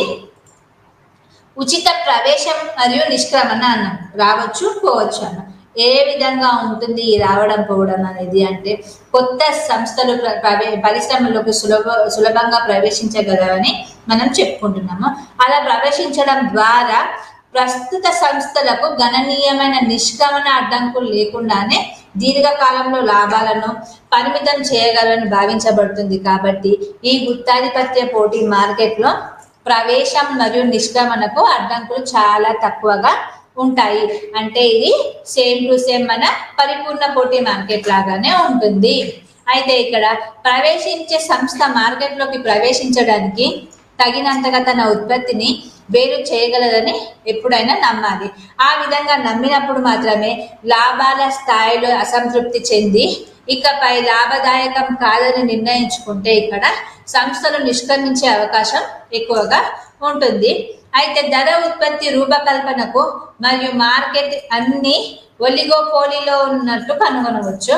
సమన్వయం లేదా కుట్రపూరితమైన ప్రవర్తన లేకుండా ప్రతి సంస్థ ద్వారా స్వతంత్రంగా నిర్ణయించబడతాయి. ఇంకో మాటలో చెప్పాలంటే ప్రతి సంస్థ ఇతరుల నుండి స్వతంత్రంగా దాని ధర, ఉత్పత్తి స్థాయిలు మరియు మార్కెటింగ్ వ్యూహాలకు సంబంధించి నిర్ణయాలు అనేటివి తీసుకుంటుంది. కాబట్టి దీనిని స్వయం పాలన నిర్ణయం కూడా అంటారు. అయితే ఈ ఒలిగోపోలి అంటే సంస్థలు ఈ నిర్ణయాలకు సంబంధించి సంస్థలచే కుట్రలేని లేదా స్పష్టమైన సమన్వయం కింద స్వతంత్రంగా ఉండగలగడాన్ని మనము ఒలిగోపోలిగా చెప్పుకోవచ్చు. వినియోగదారుల ప్రాధాన్యత ఏ విధంగా ఉంటుంది అంటే వినియోగదారుల ప్రాధాన్యతలు వారి అభిరుచులు ఏకస్వామ్య పోటీ మార్కెట్ వల్లే ముఖ్యమైన పాత్ర పోషిస్తాయి. వినియోగదారుల యొక్క విభిన్నమైన ప్రాధాన్యతలను తీర్చడానికి సంస్థలు విభిన్న మార్గాల్లో ఇక్కడ పోటీ అనేది పడుతూ ఉంటాయి. ఇక్కడ కొన్నిసార్లు వినియోగదారుల ప్రాధాన్యత లేదా బ్రాండ్ పరిచయం కొనుగోలు నిర్ణయాన్ని ఇక్కడ ఇది నిర్ణయిస్తుంది. ఈ నిర్ణయం అనేది ఏ విధంగా ఉంటుంది అంటే ముఖ్యంగా వినియోగదారుని ప్రాధాన్యత పైన కీలక పాత్ర అనేది పోషిస్తుంది. వినియోగదారుల అభిరుచి మరియు డిమాండ్లను బాగా సరిపోల్చడానికి సంస్థలు వైవిధ్యమైన ఉత్పత్తి లక్షణాల ద్వారా ఈ ప్రాధాన్యతను ప్రతిస్పందిస్తాయి. అటువంటి ప్రతిస్పందన ఈ వినియోగదారులను ఆకర్షిస్తుంటుంది మరియు బ్రాండ్ విధేయత ద్వారా కూడా ఇది వినియోగదారుల ప్రాధాన్యత అనేది మారే అవకాశం ఎక్కువగా ఉంటుంది. గుత్తాధిపత్య పోటీలో పోటీ రూపాలు మరియు ధరలేని వాటిని మనము వర్గీకరించబడతాయి. ముఖ్యంగా గుత్తాధిపత్యం పోటీ రూపాలు ధరలేని పోటీగా మనము వర్గీకరించబడతాయి. ఇది ధరలను పెంచడం మరియు తగ్గించడం కంటే ఎక్కువ ఉన్న పోటీని సూచిస్తుంది. ధరలేని పోటీలో ఉత్పత్తులలో ఆవిష్కరణ, నాణ్యతలు, పెరుగుదలలు, ప్రకటనలు, బ్రాండింగ్ మరియు కస్టమర్ సేవలు అనేటివి ఇక్కడ ఎక్కువగా ఉంటాయి. ధరలేని కారకాలు ప్రధానంగా ఏకస్వామ్య పోటీ సంస్థల మధ్య పోటీ ప్రభావితం అనేది చేస్తుంది. ఇందులో ప్రకటనలు, బ్రాండింగ్, ఉత్పత్తి భేదం అలాగే కస్టమర్ సేవలు అనేటివి ఎక్కువగా ఉంటాయి. కాబట్టి పెట్టుబడి పెట్టడం అనేది వినియోగదారులను ఆకర్షించేటప్పుడు సంస్థల ఉత్పత్తులను మరియు పోటీదారుల నుండి వేరు చేయడం వలన ఇది ధరని లక్ష్యంగా అనేది పెట్టుకుంటూ ఉంటుంది. అసంపూర్ణ సమాచారం ఏ విధంగా ఉంటుంది అంటే మార్కెట్లో ఉన్న వివిధ ఉత్పత్తుల గురించి వినియోగదారులకు తక్కువ సమాచారం ఉందని వాళ్ళు అనుకున్నప్పుడు ఆ ఉత్పత్తి యొక్క వ్యక్తిగత లక్షణాలు మరియు లక్షణాల గురించి అటువంటి జ్ఞానం సంస్థల ఉత్పత్తులపై వేరు చేయడానికి సులభతరం అవుతుంది. దానివల్ల ఈ గుత్తాధిపత్య పోటీలో ఉన్న సంస్థలు తమ పోటీదారుల ధరలు, ఖర్చులు మరియు మార్కెట్ వ్యూహాలకు సంబంధించి అనేకమైన అసంపూర్ణ సమాచారం అనేది ఆధారంగా చేసుకుంటాయి. అందువల్ల ఈ అసంపూర్ణ సమాచారం వల్ల ధరల వ్యూహాలు మరియు మార్కెటింగ్ ప్రయత్నాలు, నిర్ణయాలు ఇక్కడ ఈ ధర పైన ఎంతో ప్రభావితం చేస్తుంది. అయితే ఈ పరిపూర్ణ సమాచారం లేకపోవడం వల్ల ఇక్కడ మార్కెట్లో ధర అనేది తక్కువగా ఉంటుంది. అంతేకాకుండా ప్రవేశానికి అడ్డంకులు, గుత్తాధిపత్య పోటీ ప్రవేశానికి ప్రధాన అడ్డంకులు లేవని మనం భావిస్తుంటాము. అయితే ఈ ప్రవేశానికి అడ్డంకులకు ఉదాహరణగా ప్రభుత్వ నియంత్రణ లేదా అధిక ప్రారంభ ఖర్చులు కొత్త సంస్థలు మార్కెట్లోకి ప్రవేశించడాన్ని మరింత కష్టతరం చేస్తాయి. ముఖ్యంగా పేటెంట్లు, లైసెన్స్లు చాలా ఎక్కువ ప్రారంభ ఖర్చుల ద్వారా ప్రవేశ అడ్డంకులను విధించబడిన గుత్తాధిపత్యం వల్లే కాకుండా గుత్తాధిపత్య పోటీలో పరిశ్రమలోకి కొత్త సంస్థలు ప్రవేశించకుండా నిరోధించే ముఖ్యమైన అడ్డంకులుగా దీన్ని చెప్పుకోవచ్చు. అయితే శ్రమ మరియు మూలధనం వంటి ఉత్పత్తి కారకాలు సజాతీయంగా భావించబడతాయి. కాబట్టి ఒక సంస్థ ఇతరులపై గణనీయమైన ప్రయోజనాన్ని ఇచ్చే ప్రత్యేకమైన కారకాలుగా మనము గుత్తాధిపత్య పోటీ మార్కెట్లో శ్రమ, మూలధనం మరియు సాంకేతిక వంటి వాటిని సంస్థల్లో సజాతీయంగా ఉన్నాయని భావించవచ్చు. ఈ సంస్థలు ప్రత్యేకమైన ఉత్పత్తులను పరిమితులను ఎదుర్కోకుండా స్వేచ్ఛగా మార్కెట్లోకి ప్రవేశించి నిష్క్రమించి ఇక్కడ వాళ్ళు బిజినెస్ చేసుకోవడానికి, వ్యాపారం చేసుకోవడానికి ఇక్కడ ఉత్పత్తి కారకాలు సజాతీయ కారకాలుగా వీళ్ళకు కనిపిస్తాయి. అయితే ఈ గుత్తాధిపత్య పోటీ మార్కెట్ యొక్క ప్రయోజనాలు, పనితీరు విశ్లేషించడానికి మంచి కొలమానంగా ఏ విధంగా ఉంటుంది అంటే, ప్రయోజనాల గురించి మరింత తెలుసుకోవడానికి మనము వినియోగదారుల సంక్షేమము, ఆవిష్కరణ మరియు ధరల వ్యూహాల సందర్భంలో గుత్తాధిపత్య పోటీ యొక్క ప్రధాన ప్రయోజనము మరియు అప్రయోజనాల గురించి తెలుసుకుంటే మనకు ఉత్పత్తి వైవిధ్యము, దాని ఆవిష్కరణ అనేది ఏ విధంగా ఉంటుందో తెలుసుకోవచ్చు. అయితే గుత్తాధిపత్య పోటీ సంస్థలు ఏ విధంగా ఉంటాయంటే డిజైన్, బ్రాండింగ్, నాణ్యత మొదలైన వాటి ద్వారా ఉత్పత్తులను వేరు చేయడానికి ఇక్కడ ఇది అనుమతిస్తుంది. ఇటువంటి రకాల వినియోగదారులకు ప్రాధాన్యతలు మరియు కోరికల దగ్గర ఉండే ఉత్పత్తుల నుంచి ఎంచుకోవడానికి ఎంపికగా ఉంటాయి. మార్కెట్లో చాలా ఎక్కువ వైవిధ్యాన్ని ప్రోత్సహించడం ద్వారా కస్టమర్లు మరింత ఆకర్షించడానికి మరియు విభిన్నంగా ఉండడానికి సంస్థలు తమ ఉత్పత్తులను ఆవిష్కరించడానికి ప్రోత్సహిస్తాయి. అయితే వినియోగదారుల ప్రాధాన్యతలు మరియు సంతృప్తి ఏ విధంగా ఉంటుంది అంటే, ఇది వినియోగదారుల దృక్కోణం నుంచి కనుక చూస్తే ఏకస్వామ్య పోటీలో లభించే విస్తృత వైవిధ్యము వివిధ వినియోగదారుల ప్రాధాన్యతలను సంతృప్తి పరచడానికి ఈ వినియోగదారుల ప్రాధాన్యత అనేది పనిచేస్తుంది. అయితే ఈ వినియోగదారులు తమ అభిరుచికి దగ్గరగా సరిపోయే ఉత్పత్తులను కనుగొంటారు. తద్వారా పరిపూర్ణ పోటీలో ప్రామాణిక ఉత్పత్తులతో పోలిస్తే కనుక ఇవి చాలా ఎక్కువ స్థాయిలో సంతృప్తి అనేది చెందుతుంది. అయితే ఈ మార్కెట్లో పనిచేసే సంస్థల ఏకస్వామ్య స్వభావం ఏ విధంగా ఉంటుంది అంటే, భేదాత్మక వ్యయం ఆర్థిక వృద్ధిని ప్రేరేపిస్తాయి. ఉత్పత్తి నాణ్యతలో ఆవిష్కరణలు మరియు పెరుగుదలలో, ఆర్థిక వ్యవస్థలో సాధారణ ఉత్పాదకాలలో మెరుగుదలతో పాటు సాంకేతిక మెరుగుదలకు ఇక్కడ దారితీస్తుంది. అయితే ఈ ప్రకటనలు మరియు సమాచారము, ఈ సౌకర్యవంతమైన ధర నిర్ణయం ఏ విధంగా ఉంటుంది గుత్తాధిపత్య మార్కెట్లో అంటే, వ్యత్యాస కార్యకలాపాలు మరియు ప్రకటనలు అనేవి ఏకస్వామ్య పోటీ సంస్థల ప్రాథమిక మార్కెటింగ్ కార్యకలాపాలుగా మనము వినియోగదారులను మరియు ఉత్పత్తుల వైపు ఆకర్షించడమే దీని లక్ష్యంగా పెట్టుకోవచ్చు. ప్రకటనల ఖర్చులను ప్రధానంగా ఖర్చుగా భావించినప్పటికీ అవి ఉత్పత్తుల లక్షణాలు, ప్రయోజనాలు మరియు లభ్యత గురించి వినియోగదారులకు అవగాహన అనేది కల్పిస్తుంది. ఇది వినియోగదారుల అవగాహన మరియు ఎంపికలను అనేది పెంచుతూ ఉంటుంది.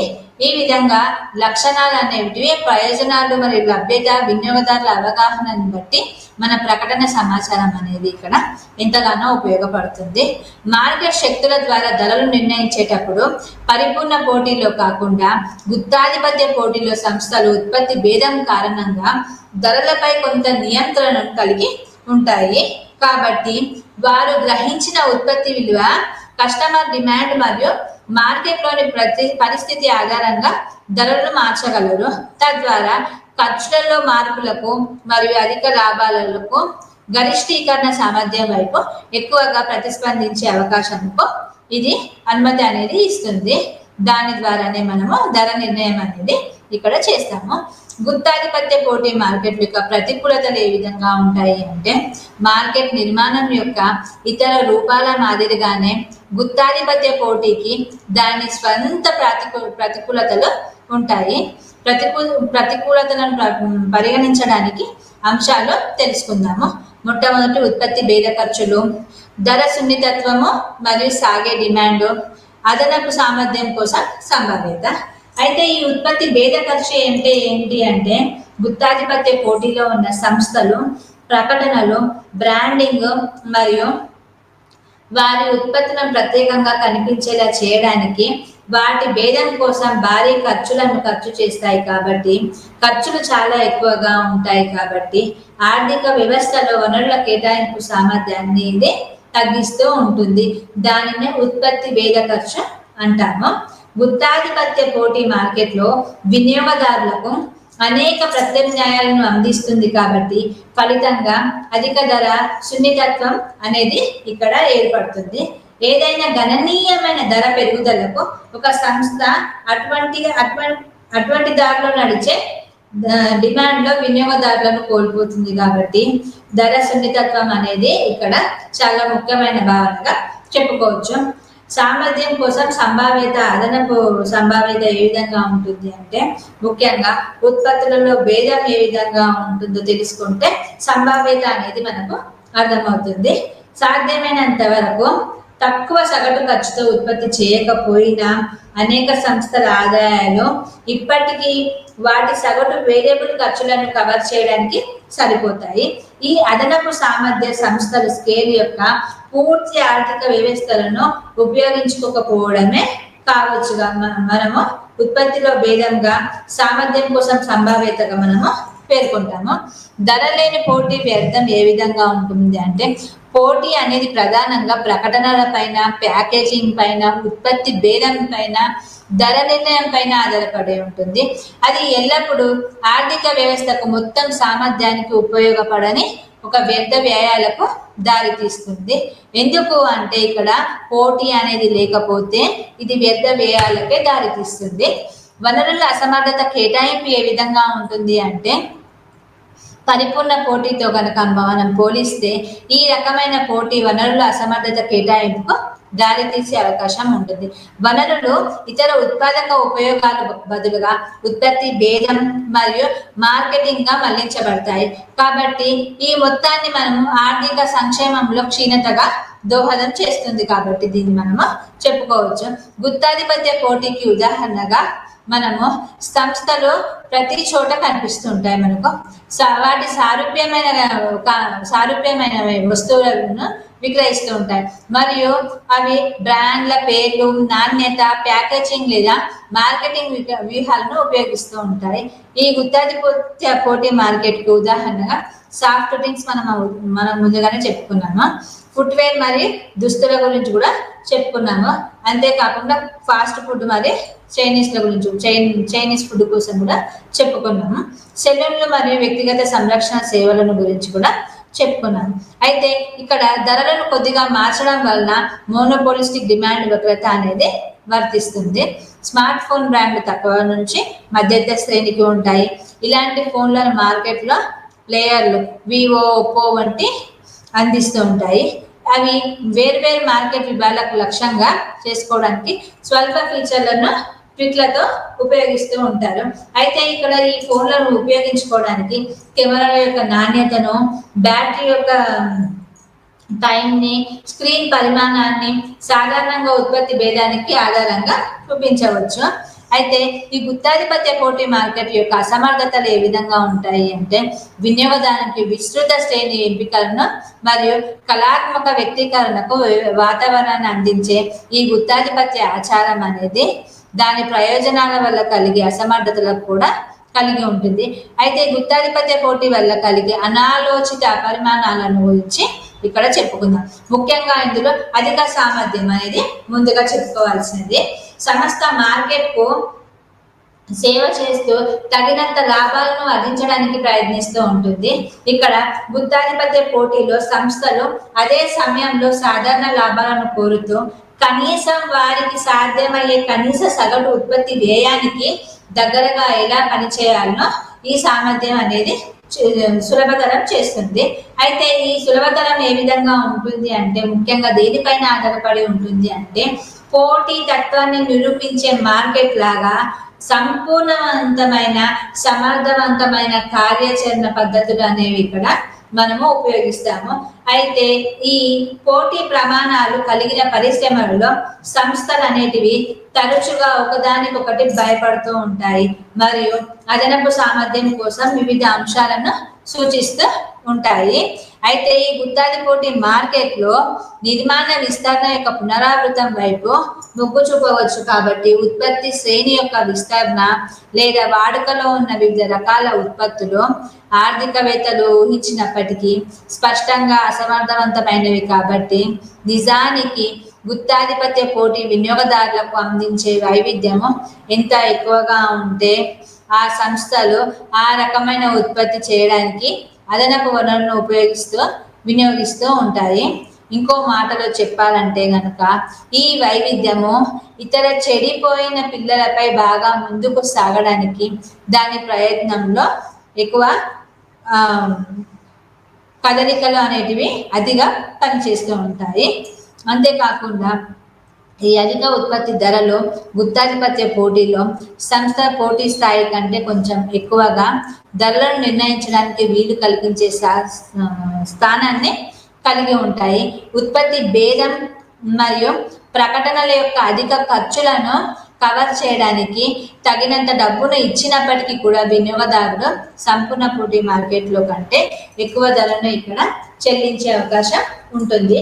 కేటాయించే అసమర్థత ఏ విధంగా ఉంటుంది అంటే ఉత్పత్తికి అవసరమైన అన్ని వనరులను వినియోగించుకోవడానికి సంక్షేమాన్ని పెంచే విధంగా కేటాయించే పరిస్థితికి సామర్థ్యంగా నిర్వచించబడిందే ఈ కేటాయించే అసమర్థత అని చెప్పుకోవచ్చు. అయితే ఈ గుత్తాధిపత్య పోటీ మార్కెట్లో ధర డెలివరీ సాధారణంగా సంస్థల కోసం ఏదైనా వనరులపై అవకాశ ఖర్చు యొక్క అధిక ముగింపుపై ఇది ఆధారపడి ఉంటుంది. అందువలన ఉపాంత ఖర్చు కంటే తక్కువగా చెల్లించదగినవి కొందరు ఇప్పుడు మార్కెట్లో ఉంటారు. అయితే ఈ గుత్తాధిపత్య పోటీ ఉపాంత ఖర్చు కంటే ధరలను నిర్ణయించడం వల్ల అదనపు సామర్థ్యాన్ని కలిగి ఉండటం వలన మార్కెట్లో డెడ్ టు వైట్ నష్టానికి దారితీస్తుంది. అయితే ఈ ఉత్పత్తిదారులు మరియు వినియోగదారుల మధ్య కొన్ని పరస్పర ప్రయోజనకరమైన మార్పులు ఎక్కడ జరుగుతాయి అంటే ఆర్థిక ప్రయోజనాల యొక్క మొత్తం ప్రయోజనము మరియు డెడ్ వెయిట్ లాస్ అనేది సూచిస్తుంది. అయితే ఈ ఏకస్వామ్య పోటీ మార్కెట్లో ధర నిర్ణయం అనేది ఏ విధంగా ఉంటుంది, పరిపూర్ణ మార్కెట్ పోటీలో ఏ విధంగా ఉంటుంది, అంతేకాకుండా మనకు గుత్తాధిపత్యం అంటే ఏమిటి, ఈ గుత్తాధిపత్యం పోటీ మార్కెట్లో మనము ఉత్పత్తిని మరియు ధరని ఏ విధంగా నిర్ణయిస్తాము అనేది అనేక విషయాల గురించి మనము చర్చించుకున్నాము. అయితే ముఖ్యంగా మనం చెప్పుకోవాల్సింది ఈ గుత్తాధిపత్య పోటీ మార్కెట్లో ధర మరియు ఉత్పత్తి నిర్ణయాలు అనేటివి ఇవి ఒక ఆర్థిక వ్యవస్థలో వివిధ మార్కెట్లలో మార్కెట్ రూపాలు ఉన్నప్పటికీ కూడా ఇది ఒక పరిశ్రమగా ఎలా పనిచేస్తుందో మరియు దానిలో పోటీ స్థాయిని అర్థం చేసుకోవడానికి ఏ విధంగా అనుమతి మనకు దొరుకుతుందో, అలాగే కంపెనీలు మార్కెట్లో ప్రవేశించే ముందు వారి వ్యాపార వ్యూహాలు ఏ విధంగా ఉంటాయో ఇక్కడ మనం ఈ గుత్తాధిపత్య పోటీ మార్కెట్లో తెలుసుకోవచ్చు. అయితే ఇక్కడ మోనోపోలిస్టిక్ పోటీ గురించి గుత్తాధిపత్యం అంటే తెలుసుకున్నాం. మోనోపోలిస్టిక్ పోటీ గురించి తెలుసుకున్నాం. మోనోపోలిస్టిక్ పోటీ అంటే ఏమిటి అంటే ఇది ఒక రకమైన మార్కెట్ నిర్మాణాన్ని మనము మోనోపోలిస్టిక్ మార్కెట్ అనేసి అంటాము. అయితే ఇక్కడ అనేక సంస్థలు సారూప్యమైనవి కానీ ఒకేలా లేని ఉత్పత్తులను విక్రయించడానికి ఉన్నాయి కాబట్టి ఇక్కడ ప్రతి సంస్థ కొంతవరకు మార్కెట్ శక్తిని కలిగి ఉంటుంది. అయితే బ్రాండింగ్, నాణ్యత మరియు ఇతర లక్షణాల ఆధారంగా ఈ రకమైన పోటీలో నిర్దిష్టమైన వినియోగదారు విభాగాలను ఆకర్షించడానికి కంపెనీలు తమ ఉత్పత్తులను వేరు చేస్తూ ఉంటాయి. అలా వేరు చేసినప్పుడు ఈ మోనోపోలిస్టిక్ పోటీ ధరలు దాదాపుగా దగ్గరగా ప్రత్యామ్నాయ వస్తువులను సరఫరా చేసే ఇతర సంస్థల నుంచి పోటీ అనేది కలిగి ఉంటాయి. ఆ విధంగా పోటీ కలిగి ఉన్నప్పుడు వస్తువులలో వ్యత్యాసం కారణంగా వారి సంస్థలు ఎప్పుడు ఉపాంత ధర కంటే ఎక్కువ ధరను వసూలు చేయగలుగుతాయి. అందువల్ల ఆ ఎక్కువ ధరను ఎక్కువగా వసూలు చేసినప్పుడు అటువంటి మార్కెట్ నిర్మాణంనే మనము పోటీ మార్కెట్ లేదా మోనోపోలిసిస్ యొక్క లక్షణంగా మనం చెప్పుకోవచ్చు. ఎప్పుడైతే మార్కెట్ ఎక్కువ లాభాలను పొందుతాయో దాన్ని మనం మోనోపోలిసిస్ లక్షణంగా మనము మొట్టమొదటి లక్షణంగా చెప్పుకోవచ్చు.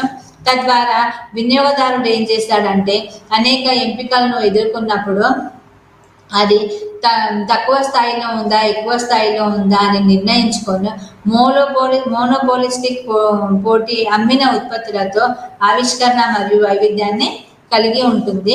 అలాగే సంస్థలు తమ అత్యల్ప ధరకు ఉత్పత్తి చేయడం వల్ల విఫలం అవ్వడం వల్ల అసమర్థత కూడా ఇది ఒక కారణంగా చెప్పుకోవచ్చు.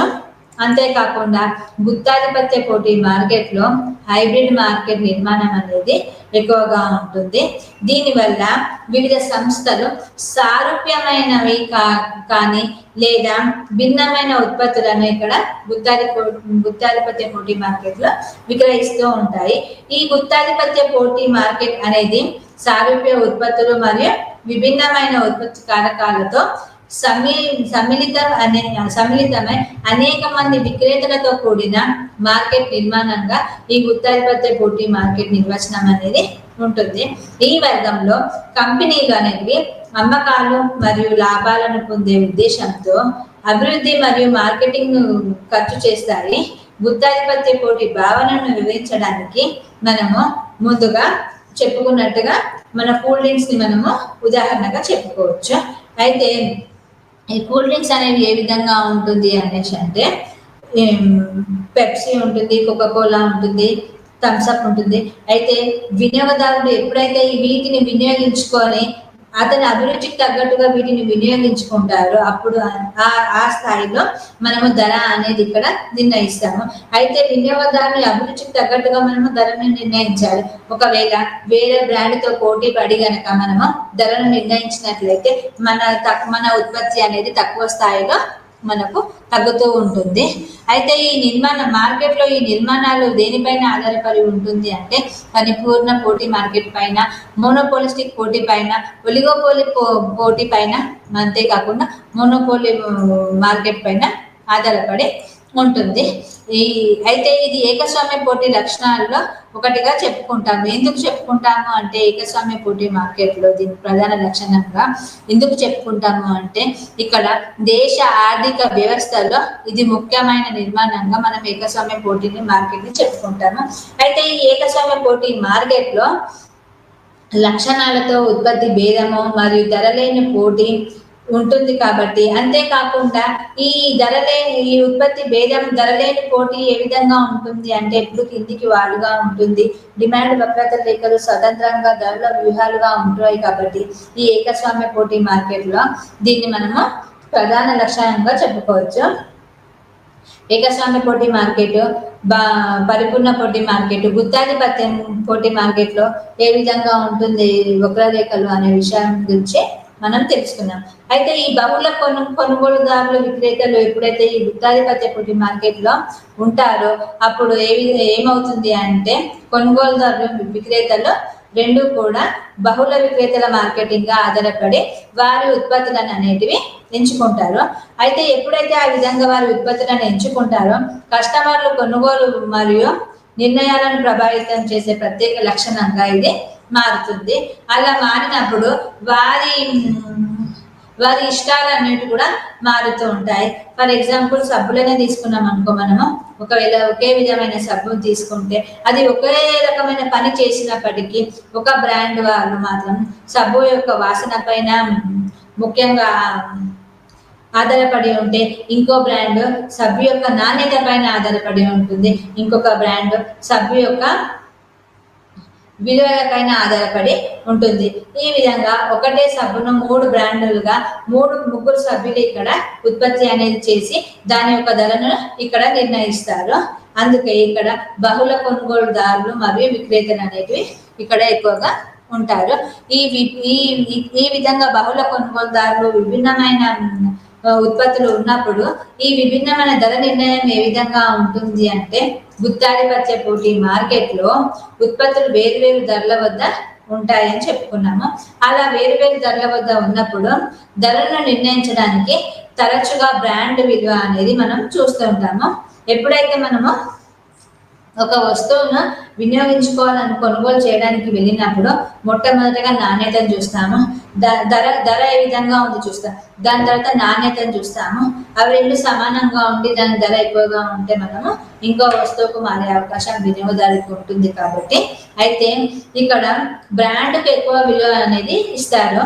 ఈ బ్రాండ్ ద్వారా కొంతమంది కొనుగోలు చేసే అవకాశం ఉంటుంది. కాబట్టి ఈ బ్రాండ్ అనేది కొంతమంది స్థాయికి తగ్గట్టుగా వాళ్ళు కొనుగోలు చేసుకొని వాళ్ళ నిర్ణయాలు అనేటివి ఇక్కడ ఈ ధర వద్ద, ఈ వస్తువు యొక్క నాణ్యత వద్ద, ఈ యొక్క బ్రాండ్ వద్ద వాళ్ళ ధర నిర్ణయం అనేది ప్రభావితం ఎక్కువగా ఉంటుంది. కాబట్టి వాళ్ళు ఈ వస్తువును కొనుగోలు చేయాలా లేదా లేదా ఇదే వస్తువు ఇదే నాణ్యతతో ఇదే వస్తువు ఇదే బ్రాండ్తో ఇదే ధరతో వేరే చోట వస్తుంటే కనుక వినియోగదారుని యొక్క ఆలోచన మారుతూ ఉంటుంది.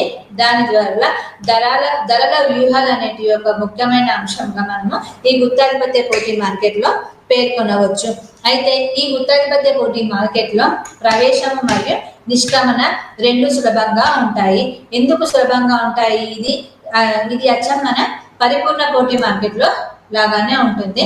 పరిపూర్ణ పోటీ మార్కెట్లో కూడా మనము అదే విధంగా మనము సులభంగా చేరవచ్చు, సులభంగా నిష్క్రమించవచ్చు. అదే విధంగా ఇక్కడ గుత్తాధిపత్య మార్కెట్లో కూడా ప్రవేశము మరియు నిష్క్రమణ రెండు కూడా సులభంగానే ఉంటాయి. ఎందుకు సులభంగా ఉంటాయి అంటే ఈ గుత్తాధిపత్య పోటీలో ఉన్న సంస్థలు ప్రవేశించడానికి నిష్క్రమించడానికి స్వేచ్ఛ అనేది ముఖ్యమైన భావనగా చెప్పుకోవచ్చు. ఎప్పుడైతే ఈ స్వేచ్ఛ అనేది లభిస్తుందో ఎప్పుడైతే ఈ స్వేచ్ఛ అనేది మనకు ఉత్పత్తిదారుడికి లభిస్తుందో అప్పుడు వాడు మనకు లాభాలను ఆశించకుండానే ప్రవేశం అనేది మొదలు పెడతాడు, నష్టాలను ఎదుర్కొనే విధంగా తయారవుతాడు. ఈ విధంగా మొత్తం పరిశ్రమలలో తన వంతు ఉత్పత్తి అనేది వినియోగదారుడికి సేవను అందించడానికి ముందుకు వస్తాడు. ఈ ప్రవేశము నిష్క్రమణ సులభంగా ఉండడం వల్ల ఉత్పత్తి అనేది వివిధ రకాలుగా వివిధ నాణ్యతల వద్ద వివిధ ధరల వద్ద ఉత్పత్తి చేయడానికి ఉత్పత్తిదారుడు ముందుకు వస్తాడు. అదే విధంగా ఈ విధంగా వివిధ ధరల వద్ద ఎప్పుడైతే వస్తువును ఉత్పత్తి చేస్తాడో అప్పుడు కస్టమర్లు వేరే బ్రాండ్కు వెళ్ళడానికి ఎక్కువ మొగ్గు చూపరన్నమాట. ఈ విధంగా మొగ్గు చూపకపోతే ఏ విధంగా ఏమవుతుంది అంటే వాళ్ళ మార్కెట్ స్థాయి, వాళ్ళ లాభాలు అన్నీ అనేటివి సమానంగా ఉంటాయి. ఈ గుత్తాధిపత్య ధరల వ్యూహాలు తరచుగా పోటీదారులపై ధరను తగ్గించడం కంటే వాడు చేసిన ఉత్పత్తి విలువ మరియు భేదం పైన ఆధారపడి వాడు చేసిన ఉత్పత్తి ఎప్పుడైతే కొనుగోలు చేసుకొని వినియోగదారుడు వినియోగిస్తాడో అప్పుడు మాత్రమే తాను మార్కెట్లో ఉండగలుగుతాడు, మార్కెట్లో వ్యాపారం చేయగలుగుతాడు. అప్పుడు గుత్తాధిపత్య పోటీ మార్కెట్లో విక్రేతలు మరియు అమ్మకపు దారుల పైన ధరల పైన నియంత్రణ అనేది ఉంటుంది. వారు ఉత్పత్తి చేసిన ఖర్చులు, వాళ్ళు ఒక వస్తువుని ఉత్పత్తి చేయడానికి అయిన ఖర్చు, వారి యొక్క ధర లక్ష్యాలను బట్టి అమ్మకందారుల యొక్క వినియోగాన్ని బట్టి ధరను అనేది ఇక్కడ నిర్ణయిస్తారు. అలాగే వారు తమ ఉత్పత్తులను ఇతరుల కంటే ఎక్కువ ధరకు అమ్మే అవకాశం కూడా ఇక్కడ ఈ గుత్తాధిపత్య పోటీ మార్కెట్లో ఉంటుంది. ఎందుకంటే ఇది వారి బ్రాండ్ యొక్క విలువ మరియు వారి ఉనికికి సంబంధించింది కాబట్టి ఆ బ్రాండ్ ఎంత పాతదైతే అంత ఎక్కువగా లాభాలను ఆర్జించే అవకాశం కూడా ఉంటుంది. చక్కటి ఉదాహరణకు మనము నైక్ షూస్ తీసుకోవచ్చు, లేదంటే అడిడాస్ తీసుకోవచ్చు. ఇటువంటి బ్రాండ్ పైన ఎక్కువగా వీళ్ళు లాభాలను పొందే అవకాశం మార్కెట్లో సంస్థలు ఎక్కువగా ఈ బ్రాండ్ని బట్టి లాభాలను పొందే అవకాశం ఎక్కువగా ఉంటుంది. అయితే ఈ బ్రాండ్ ఎంత పాతగా ఉంటే అంత లాభాలను ఆర్జించి పెడుతుంది కంపెనీకి. అయితే ఉత్పత్తి వైవిధ్యం కూడా ఏ విధంగా ఉంటుంది అనేసి అంటే కనుక ఈ ఉత్పత్తి వైవిధ్యం అనేది గుత్తాధిపత్య పోటీలో ఉత్పత్తులలో ముఖ్యమైన తేడాగా ఉంటుంది. ఎందుకు అంటే వాడు ఉత్పత్తి చేసే విధానము మారుస్తాడు, ఉత్పత్తి చేసే నాణ్యమైన వస్తువును అందుబాటులోకి తీసుకొస్తాడు. ఏ విధంగా అయితే నాణ్యతను తీసుకొచ్చి ఉత్పత్తి వస్తువును మారుస్తాడో అప్పుడు ధర నిర్ణయం అనేది కూడా ఆ విధంగా ఉంటుంది. ఎప్పుడైతే ధర నిర్ణయించిన తర్వాత ఎప్పుడైతే వాడు మార్కెట్లో ఒక వస్తువు ధర నిర్ణయించిన తర్వాత వాడి ఉత్పత్తిలో వైవిధ్యం ఏ విధంగా ఉంటుందో ఇతర బ్రాండ్లతో పోల్చుకుంటూ వాడు ప్రకటనలు అనేటివి మొదలు పెడతాడు. అలా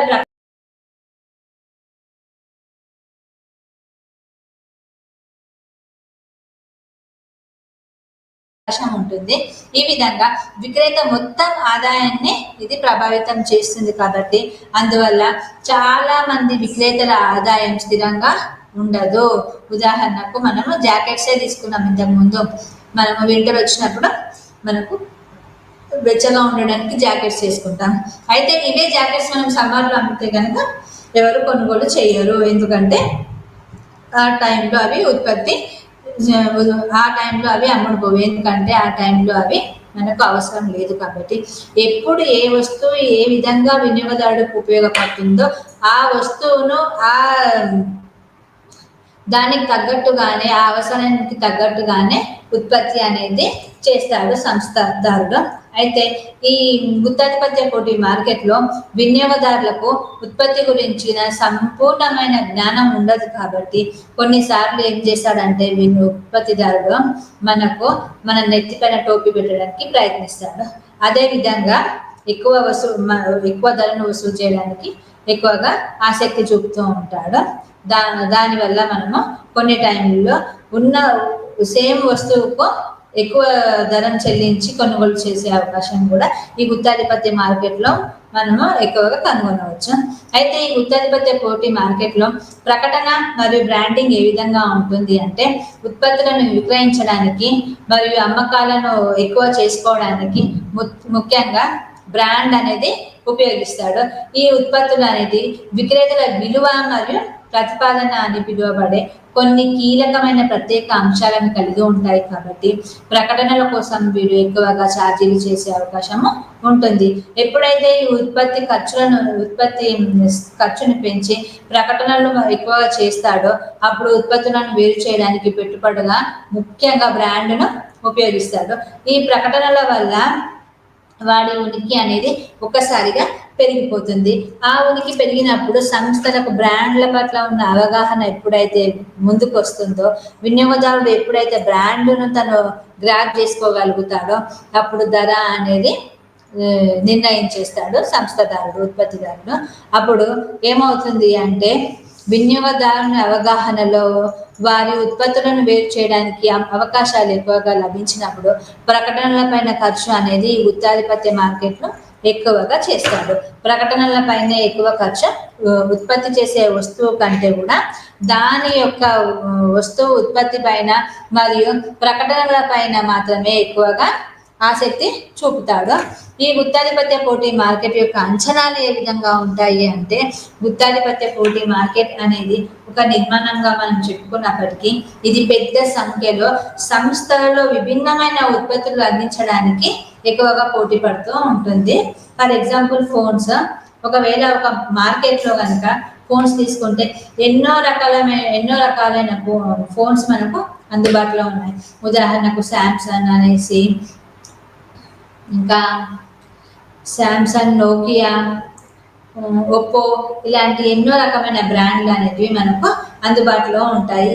అయితే ఇప్పుడు ఎప్పుడైతే గుత్తాధిపత్య పోటీ మార్కెట్లో అనేక సంస్థలు ఒకే రకమైన వస్తువును ఉత్పత్తి చేసినప్పుడు తను అప్పుడు ఏం చేస్తాడంటే మొత్తం ఆధిపత్యం తన చేతితో ఉండడానికి సంస్థ యొక్క బ్రాండ్ను మరియు ఉత్పత్తిని మరియు చిన్నగా తను వస్తువు యొక్క చేంజెస్ తీసుకొచ్చి ఒక వస్తువుని మార్చేసి దాంట్లో కెమెరాను పెట్టడము, లేదంటే స్క్రీన్ పెద్దగా చేయడం, ఇటువంటి కొన్ని చిన్న మార్పులతో తన బ్రాండ్ను, తన ఉత్పత్తి వస్తువును ఎక్కువగా మార్కెట్లోకి తీసుకురావడానికి, వినియోగదానికి అందుబాటులోకి తీసుకోవడానికి అవకాశం ఉంటుంది.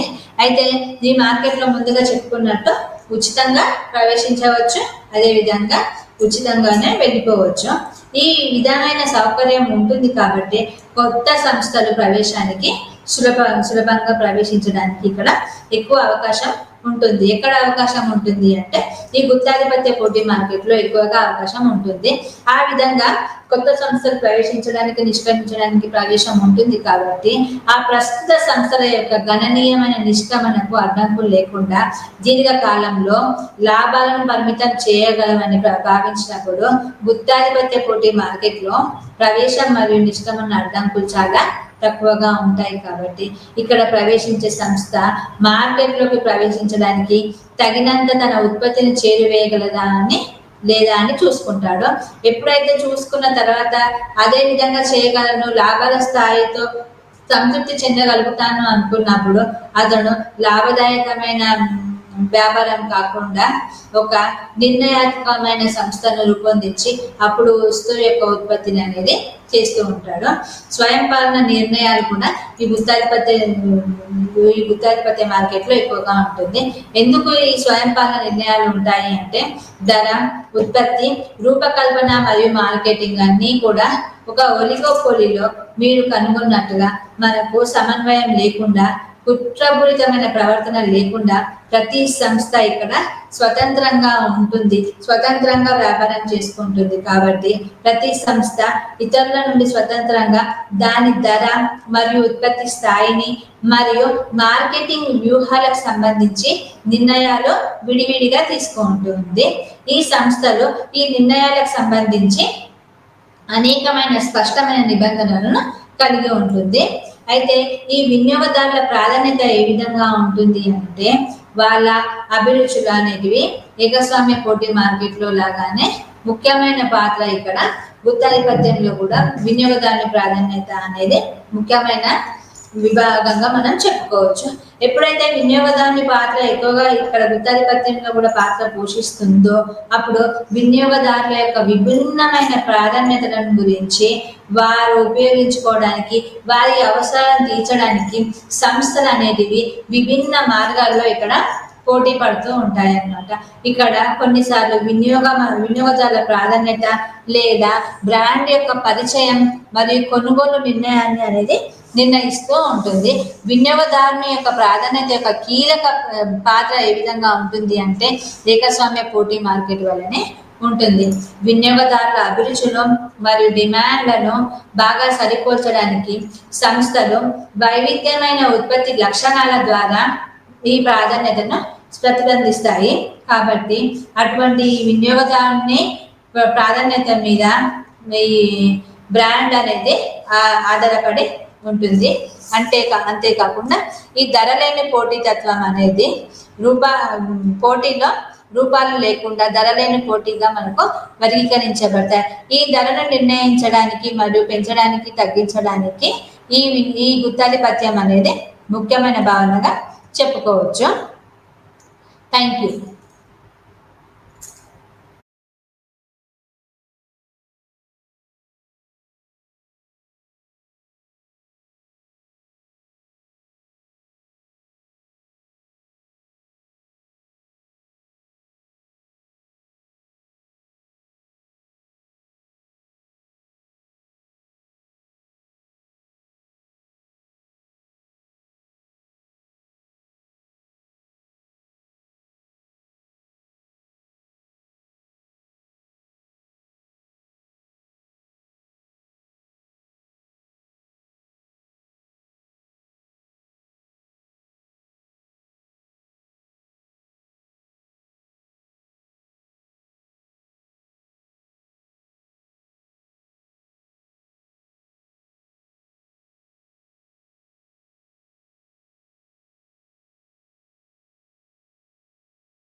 আজি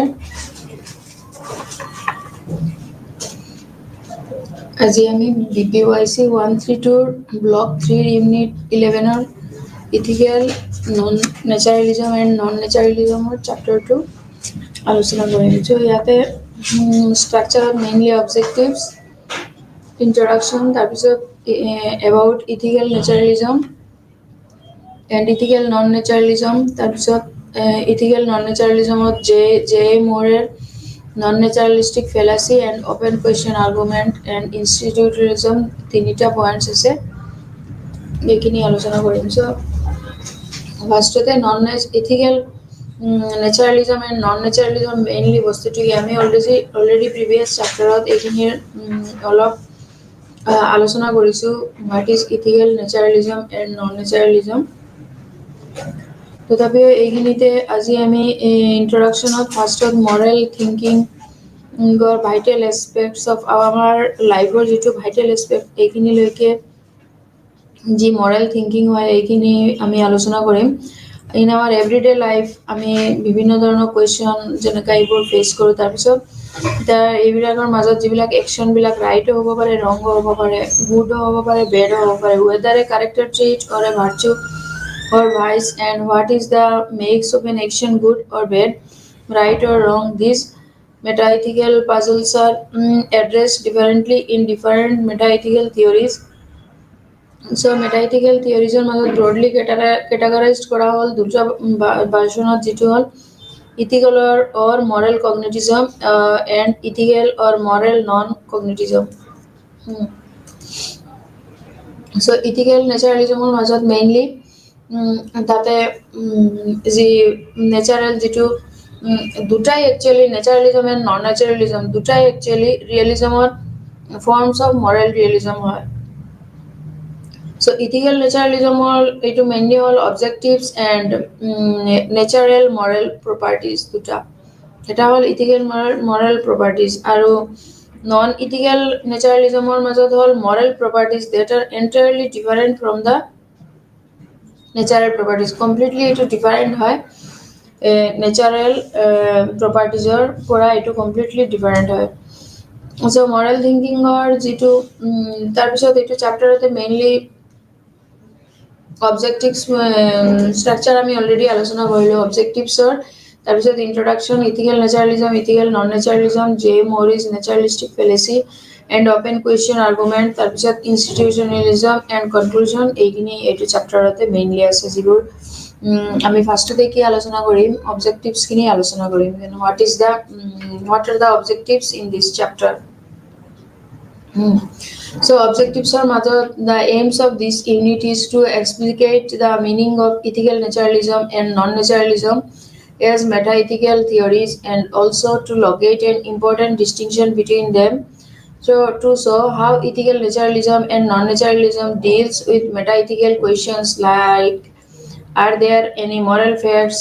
এইখিনিতে মাজত বহুত এইটো চেপ্টাৰতে কুৱেশ্যন সোধা হৈছে যে ইথিকেল নেচাৰেলিজম এণ্ড নন নেচাৰেলিজম কেনেকা ডিলছ কৰে উইথ মেটা ইথিকেল কুৱেশ্যনছ, যেনেকা are there moral facts, then if there are moral facts what is their origin, যদি তাতে মৰেল ফেক্টছ আছে দেন what are their origins, and if there are how do we learn about the moral facts if there are any, jodi tate moral facts aseo then ami etu keneka alochona learn korim ba discuss korim.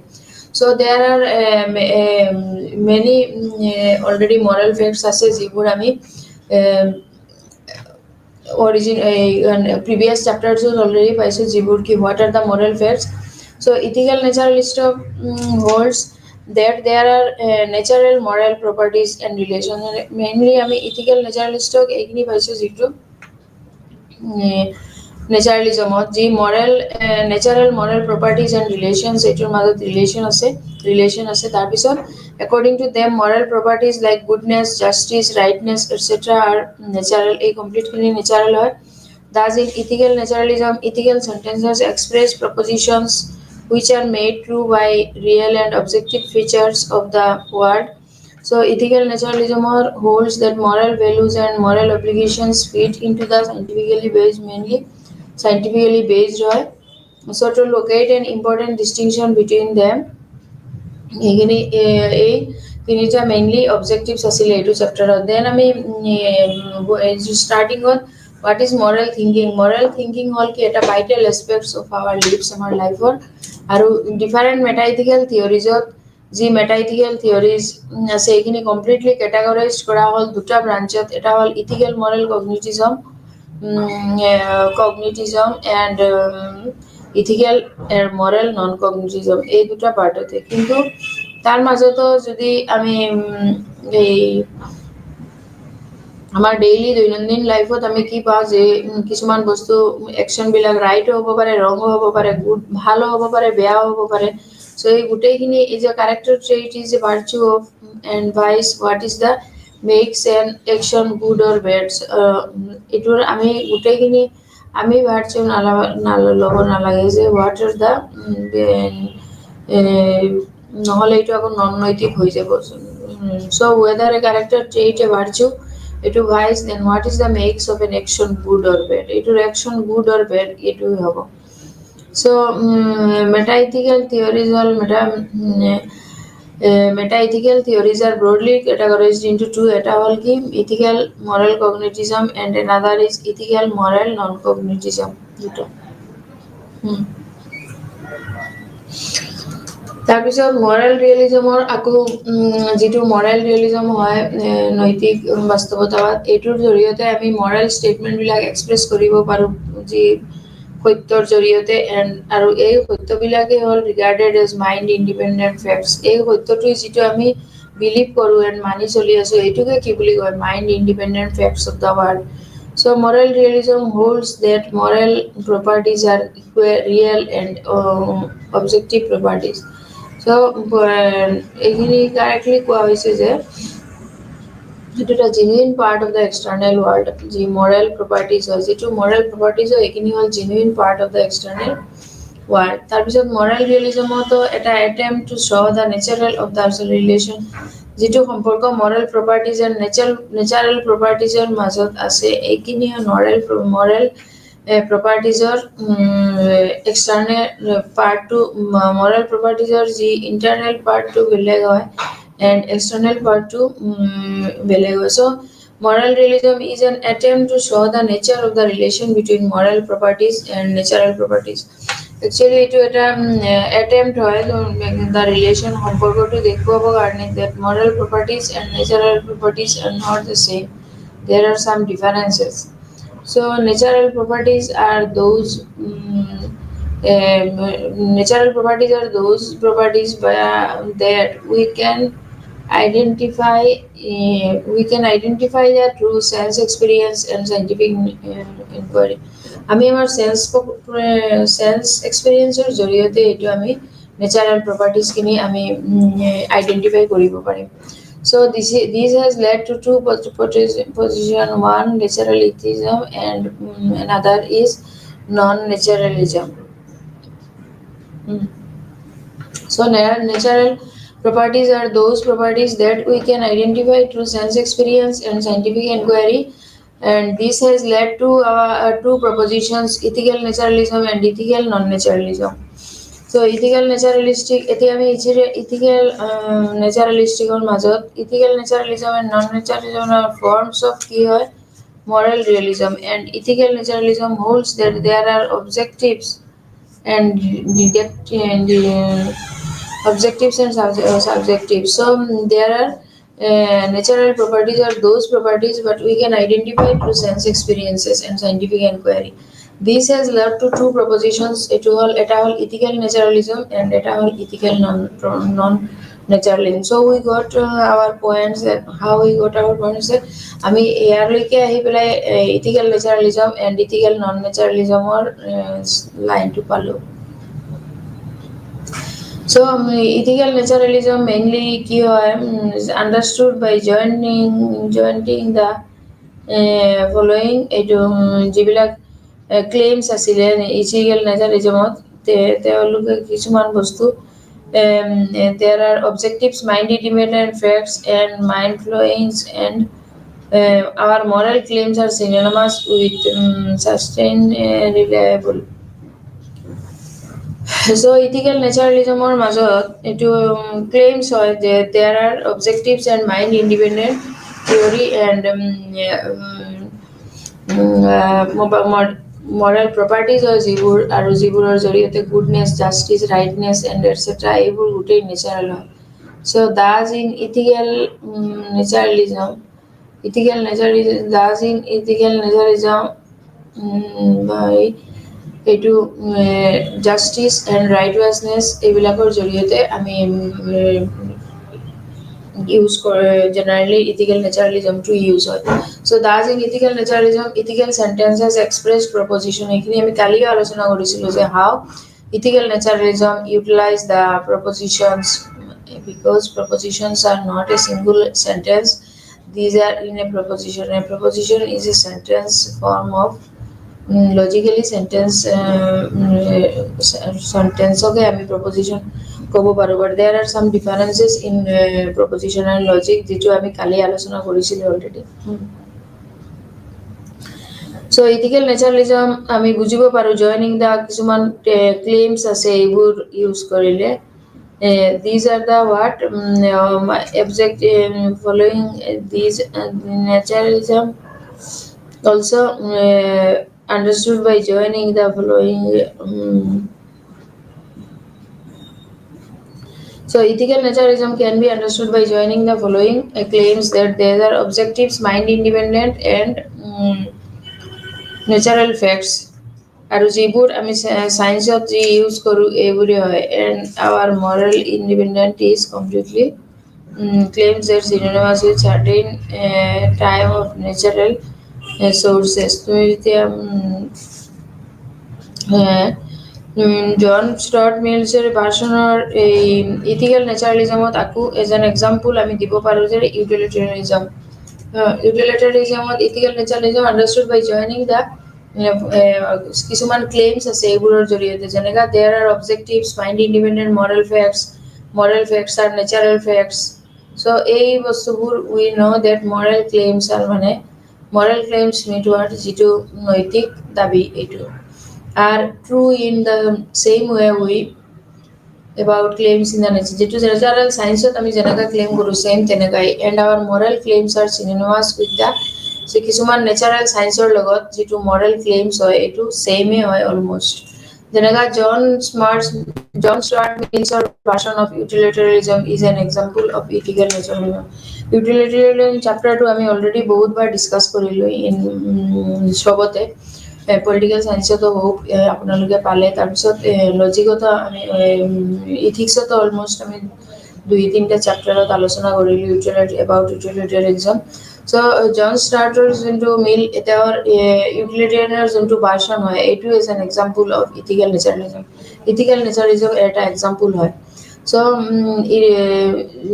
which states that an action is morally right to the extent that it tends to produce minimum and happiness to produce happiness to tends to produce unhappiness so igini happiness er joriyate hobo pare aru unhappiness er hobo pare so Stan Miller mate ki hoy etu version hoy utilitarianism is often eta ethical naturalism so which states that an action is morally right to the extent that it tends to produce maximum happiness or morally wrong to the extent that is it fails to produce happiness যেটো actually happiness to fail কৰিব নোৱাৰে কাৰণে এনেকা naturally এই ইউটিলিটেৰিয়ানিজম টো কৰা হল তাৰ পিছত আমি what is ইউটিলিটেৰিয়ানিজম টো আমি যদি ভালকে ডিসকাস কৰিব যাও তেনেহলে ইউটিলিটেৰিয়ানিজমৰ এটা পয়েন্ট আছে যেটো আমি ক'ব পাৰো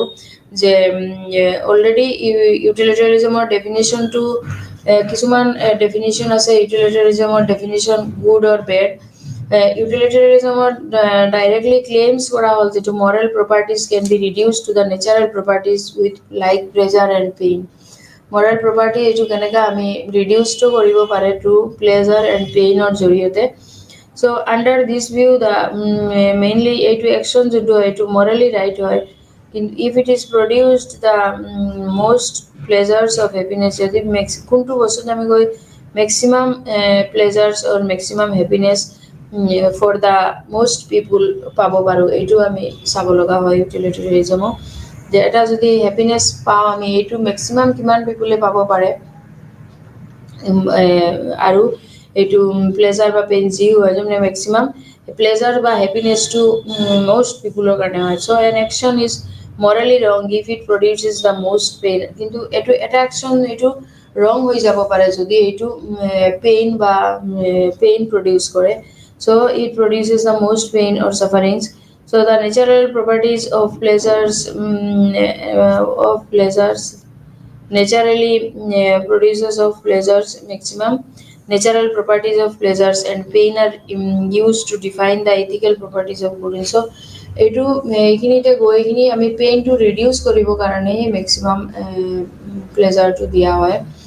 সো ইউটিলিটেৰিজমত ডেফিনেশ্যনৰ এই ক্ষেত্ৰত আমি যদি মৰেল কনচেপ্টছ অৰ গুড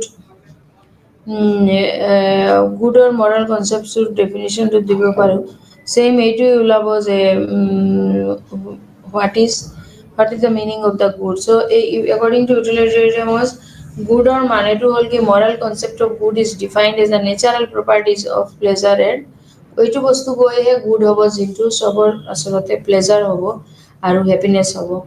আৰু utilitarian definition of bad means what the moral concept of bad is that part of bad, which means what the moral concept of bad is defined as the natural properties or pain or unhappiness, natural properties of pain or unhappiness. So John Stuart Mill's version of utilitarianism is often seen as an example of ethical naturalism, which states that an action is morally right to the extent that it stands to produce maximum happiness and morally wrong to the extent that it fails to produce happiness or tends to produce unhappiness. যিটো morally happiness হয় and যোনটো morally happiness নহয়, so this is what tends to produce happiness. So ethical naturalism can be understood এইটোৰ জৰিয়তে then non-ethical and ethical যি start জন start আৰু মিলৰ জৰিয়তে আমি এইখিনি আলোচনা কৰিব পাৰোঁ। So maximum ইয়াতে কি হয়, to produce maximum happiness and moral to utilitarianism also. Ethical non-naturalism means what? Ethical non-naturalism claims that moral properties are maximum. Ethical non-naturalism claims moral properties and facts are maximum not natural properties হয়। মানে ethical non-naturalism দাবী কৰা মতে moral properties facts about facts are not natural properties and facts.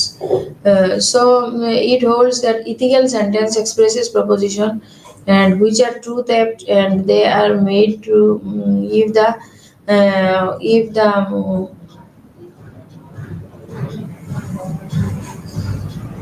maximum propositions যিটোৰ জৰিয়তে সত্য truth apt and they are made true of or false by the real and objective features of the world. So according to ethical non-naturalism, moral features of the world cannot be reduced to any set of non-moral features. Maximum according to ethical or non-naturalism, moral features of the world cannot be reduced. Moral features যিমান আছে এইটোক আমি কেতিয়াও reduce কৰিব নোৱাৰো। Then why according to the ethical non-naturalism, moral features of this world cannot be reduced to any set of non-moral features, whereas in ethical naturalism moral features are seen onto moral features it is actually নৈতিক যিটো features বিলাক হয় এইটোৰ maximum ethical naturalism or moral features are seen to the reduced to non-natural features of natural features. এইটো non-natural features to features পৰা এইটো maximum দিয়া হয়। So non-naturalism to maximum এইটো J. Mori main contender asile of naturalism. Who is the J. Mori? J. Mori is one of the philosophers. There book Principia Ethica G. Mori states করেছিল যে moral properties cannot be seen as moral properties cannot be seen into the as natural properties. So moral এইটোক আমি কেতিয়াও natural properties ৰ জৰিয়তে চাব নোৱাৰো. So according to ethical non-naturalism, moral features of the world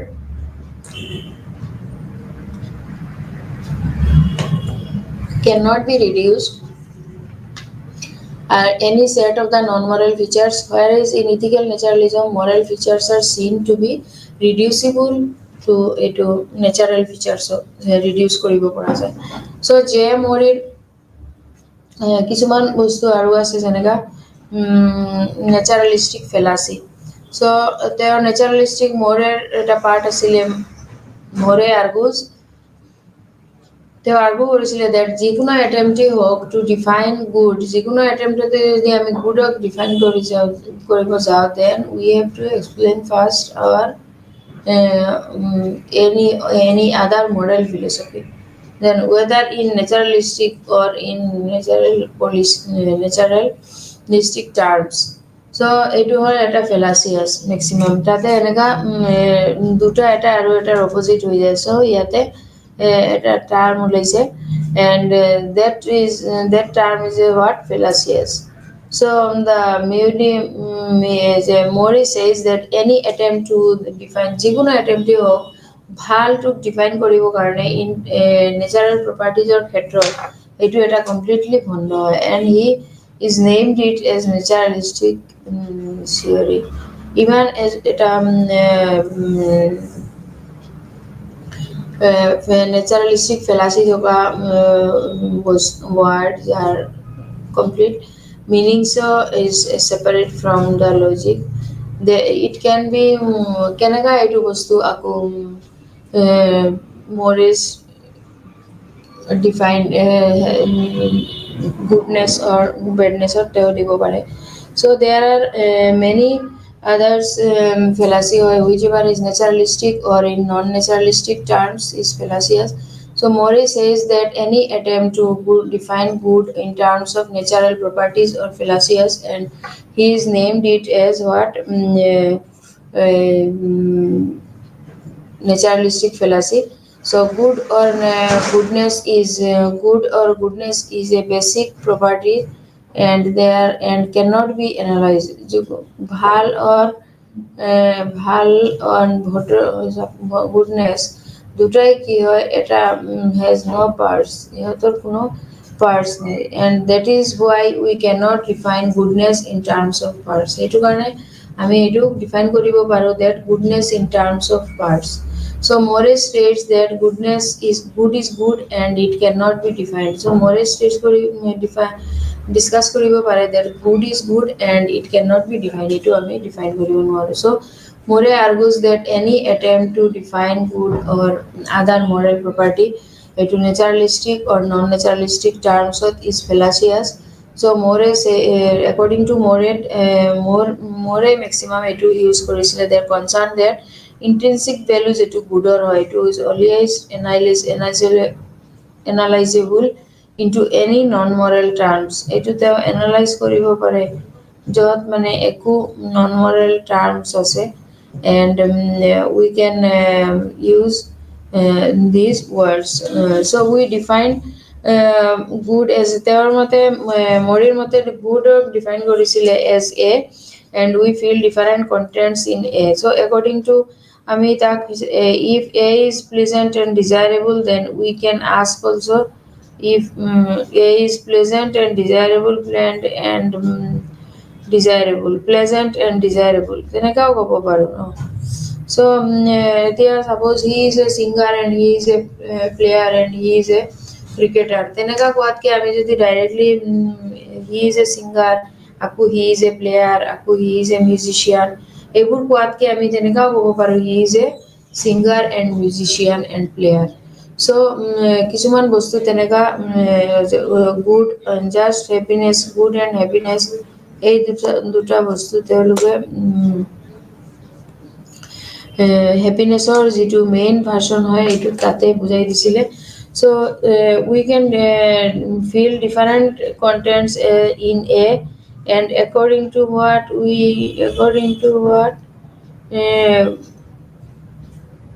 এই টাৰ্মছটোত আমি শুড বি কি কৰিব পাৰোঁ হোললি দিব নোৱাৰোঁ চ' মোৰে ইউজ কৰিছিলে যে অপেন কুৱেশ্যনটো মতে good and good means what any other model property চ'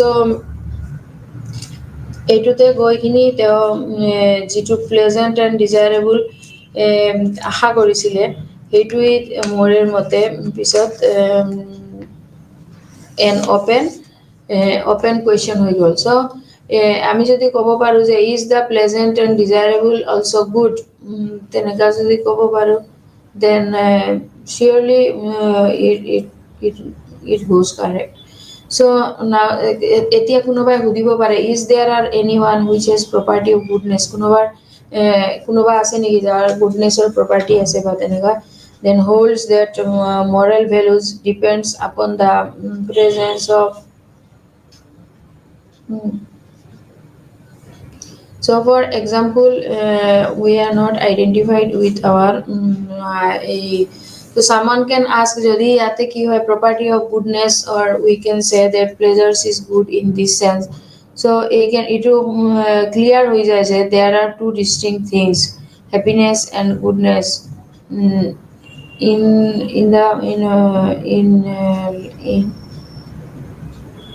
in another options or in any goodness of Mori so someone can ask More argues করিছিলে যে moral values are not identical with natural properties moral values kini completely natural values or লগত identity নহয় and natural properties or pura separate হয় and he holds that natural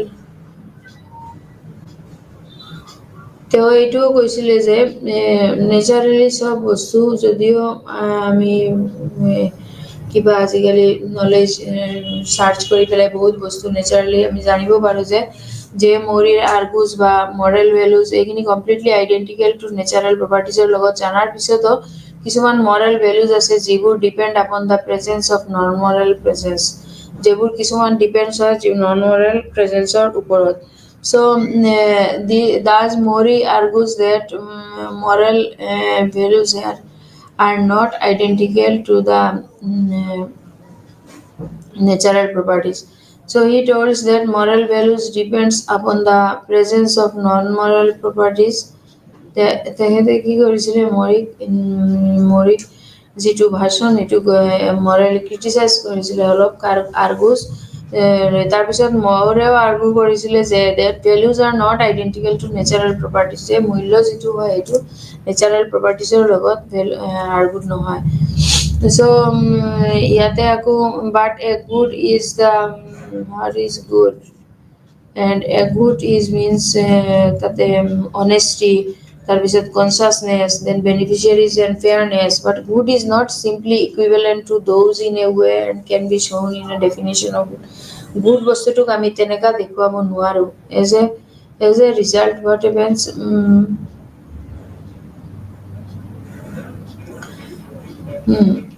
চ' তাৰপিছত Moore call an open question argument এইটো so' মোৰে আৰ্গুজ কৰাৰ পিছতে এইটো যাতে কুৱেশ্যন এৰাইজ হ'ব পাৰে এইটো কাৰণে মোৰে এই ফিলচফাৰে তেওঁ আৰু ফাৰ্ষ্ট আৰ্গুটো তেওঁ বুজাই দিছিলে যে what we one identical to natural properties and whatever these in natural properties আমি এইখিনিত এইটো মৰেল যিটো প্ৰপাৰ্টিজ এইটোৰ পৰা ছেপাৰেট বহুতখিনি ছেপাৰেট হয় তাৰপিছত অপেন কুৱেশ্যন আৰ্গুমেণ্টত যদি আমি যাওঁ what is open question argument যিটো আমি অলৰেডি আলোচনাও কৰিছিলোঁ অলপ অপেন কুৱেশ্যন আৰ্গুমেণ্ট হ'ল এটা যি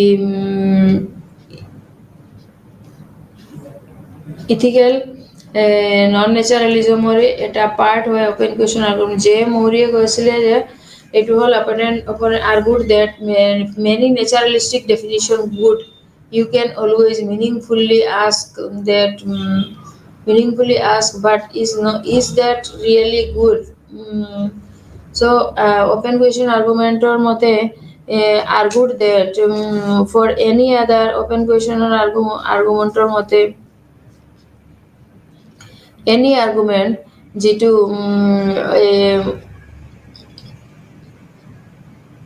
ইয়াতে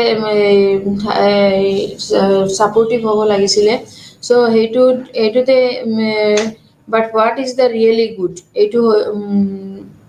এইটো কুৱেশ্যন নোহোৱাকৈ এই কুৱেশ্যনটো উৰালে যে naturalistic definition of naturalistic definition of good you can always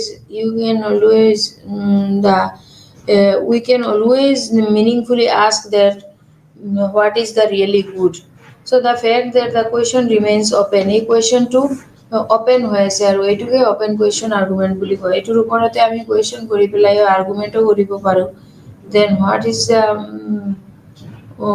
open question argument so to argue that a definition of goodness is impossible and এইটো তৰ্ক কৰাটো for এটা definition of তৰ্কবিদ্যাৰ কাৰণে completely এইটো এটা process হয় যেটো open question argument as a suppose as a conference hall so the open question argument maintains the whether goodness is coincidence and the open question arguments maintains কৰিছিলে যে whether the এই complete nature to কি হয় অলপ আর্গুমেন্টৰ জৰিয়তে যদি আমি বুজাই দিব পাৰো that goodness is মৰিৰ মতে goodness is impossible so he offered a open question argument যাতে এটা সকলোৱে তাতে question কৰিব পাৰে that what is the meaning of the good so the open question argument maintains that whether goodness is coexistent and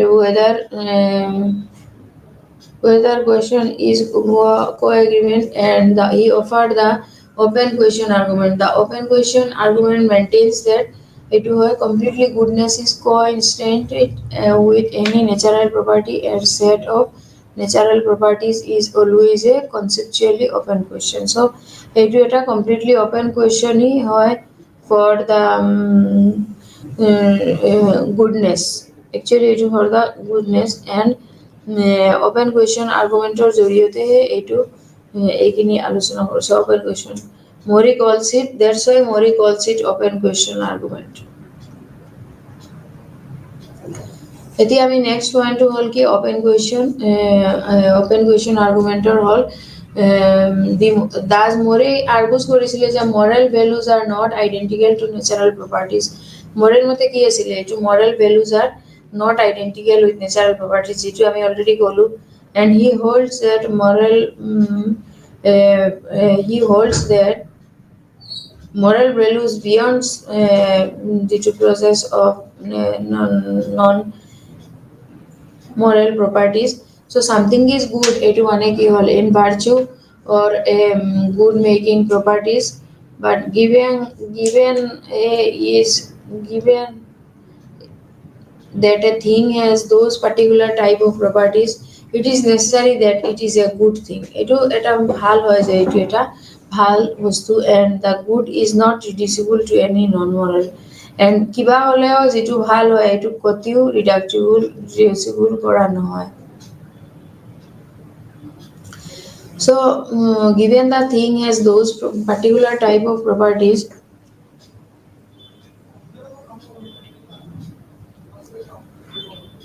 it is completely morally good etu completely ki hoy morally good hoy and that a person has certain characteristics honesty and consciousness beneficial and conscientiousness so beneficence and particularly fairness so it is morally eta ki hoy good hoy jetia jehetu etu loi completely good or e alochona kora hoise that means its nature is totally good,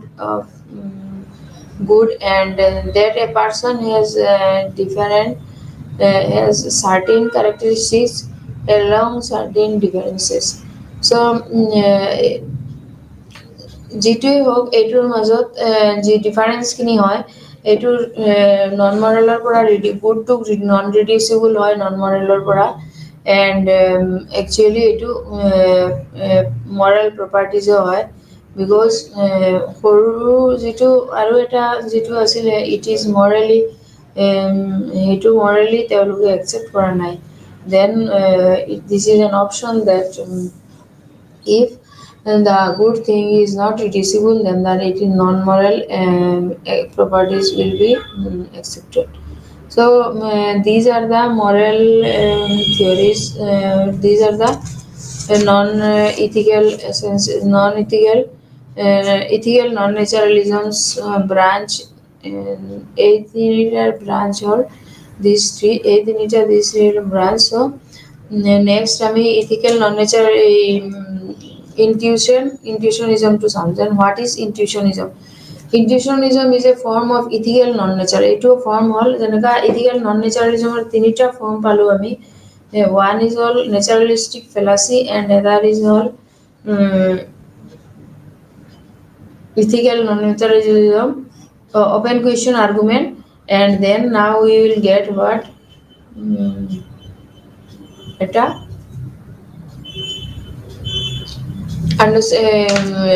যেহেতু what is good and what is bad so it holds that we come to know about moral properties and through intuition of those properties.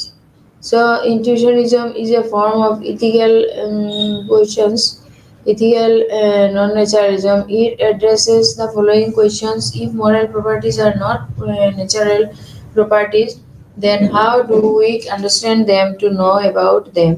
So how do you know that what is the intuition, what is the intuition and what is in it?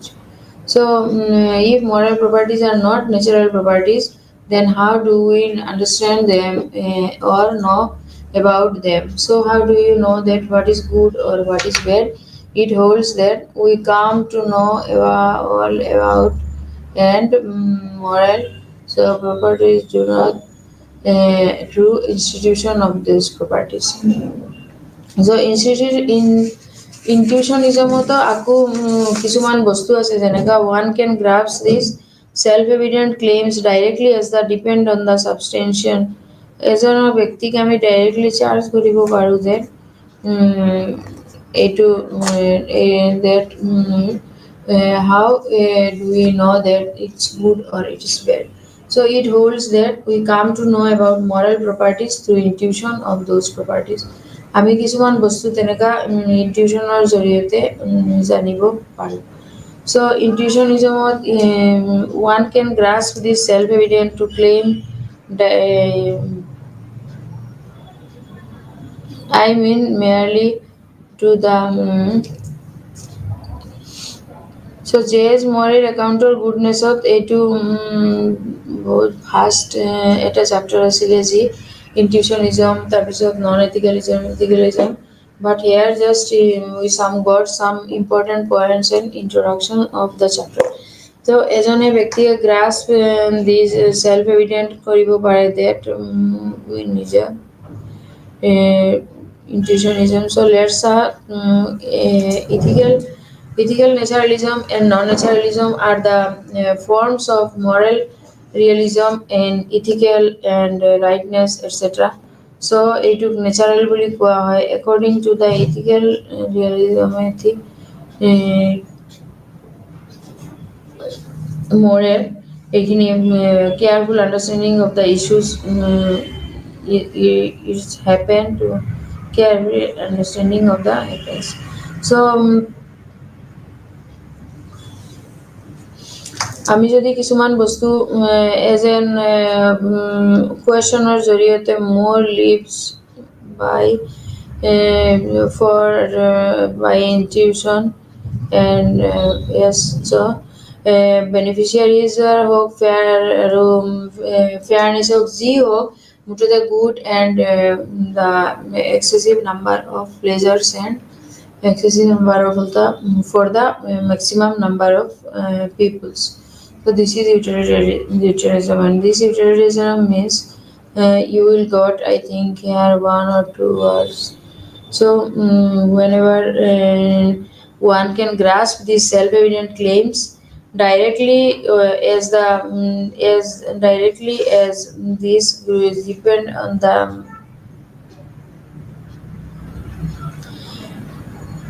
a priori means what? A priori means is a prior to our knowledge. A priori means what? A prior to our knowledge. So ইথিকেলৰ মাজত ethical and নন ইথিকেলৰ মাজত এইখিনি যি আমি ডিফাৰেঞ্চটো পালোঁ, এইটো ডিফাৰেঞ্চৰ মাজত maximum যিটো number open আৰ্গুমেণ্টত হওক বা ethical non naturalism according to G Moore goodness is a simple and undividable, and according to non-natural goodness is what? Simple and non-natural property. But to call goodness and to call goodness and non-natural to does not mean that it is a supernatural or divine. Goodness or non-natural এইটো বস্তু কোৱাক আমি goodness এনেকুৱা পইণ্টটো হ'ল কিছুমান যিসকলে argument কৰিছিলে. So goodness is a simple and undefinable but not the natural poetry. Means it is what there are some expectation and which due to this the moral is it moral যিটো J মোরের যিটো moral indefinite moral, these are just a few goodness for the society. Some goodness কিছুমান ভাল মানে সোসাইটিৰ ভালৰ কাৰণে বা সবতকে বেছি মানুহৰ ভাল হ'বৰ কাৰণে এই বস্তুখিনি দিয়া হৈছিল. So if the moral properties are non-natural properties, then how we understand them to know about. So how do you know that what is good and what is bad? So it holds that we come to know, আমি এইটোৰ পৰা জানিবই পাৰো যে moral properties through intuition of these properties are very important. So কিছুমান বস্তু আছে যেনেকা যিবোৰ ইথিকেল নেচাৰেলিজমত আমি পাইছো অলৰেডি. কালিও এইখিনি আমি ডিছকাছ কৰিছিলোঁ that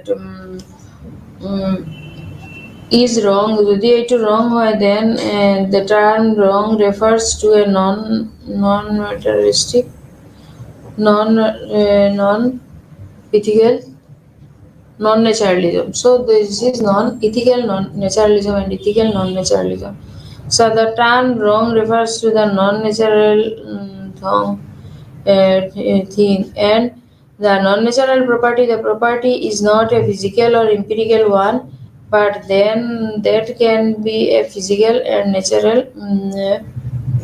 that can be physical or empirical one that can be studied by natural sciences. So it can be defined in terms of things that causing pain or being disliked. It is causing pain or dislike. It would go tenaga দেখো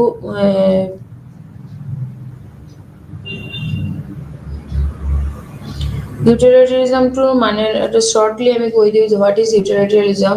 ইউটিলিটারিজম যেহেতু আমি এইটো চেপ্টাৰত age an example ইউটিলিটারিজমটো পালোঁ. চ' ইউটিলিটারিজম is a definition.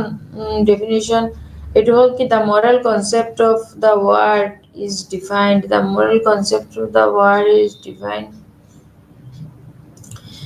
and as natural property or pain or unhappiness. As natural property or pain or unhappiness. It is defined as natural property or unhappiness. So according to the utilitarianism, you can objectively determine which action or arguments which actions or arguments are এতিয়া ইউটিলিটারিজমৰ কামখিনি যদি আমি আলোচনা কৰিব যাওঁ, the utilitarian we can objectively determine that which action is good or by measuring the utilitarian if you do not understand what is utilitarian already we have discussed, but then also I am trying to tell you today a few lines about utilitarianism. So how utilitarianism works, you first see it. Mm, you mm, mm. So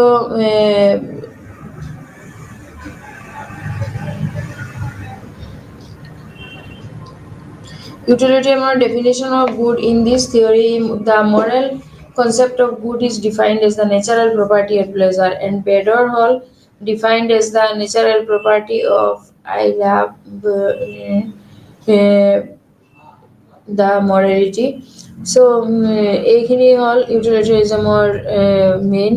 আকৌ ইউটিলিটাৰিজমৰ definition হ'ল in this theory utilitarianism or moral concept is good and defined as natural properties are pleasures and fact. দুটাই ভাল।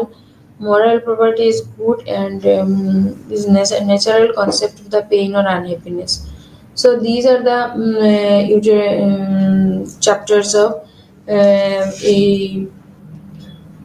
ethical naturalism and non-naturalism. So তাতে কিছুমান error and conception এনেকা fallacy. In this unit, it had been said that the fallacy that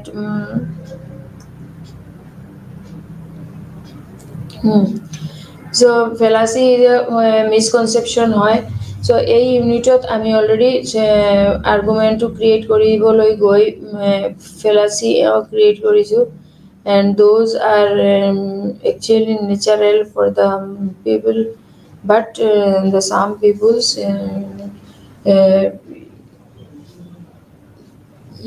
morally use it, and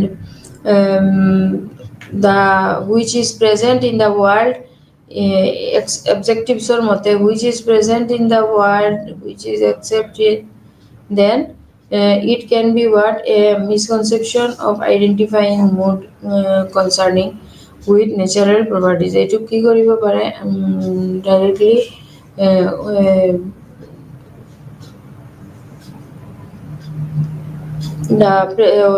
subject মেটাৰটো যে সায়েন্সৰ subject মেটাৰটো হয় এইটো directly natural ফেক্টছৰ লগত present কৰি ৱৰ্ল্ডৰ আগত শ্ব' কৰিব পাৰে। চ' ডেট মিনছ হোৱাট নেচাৰেলিজমতো কি হয়, কিছুমান বস্তু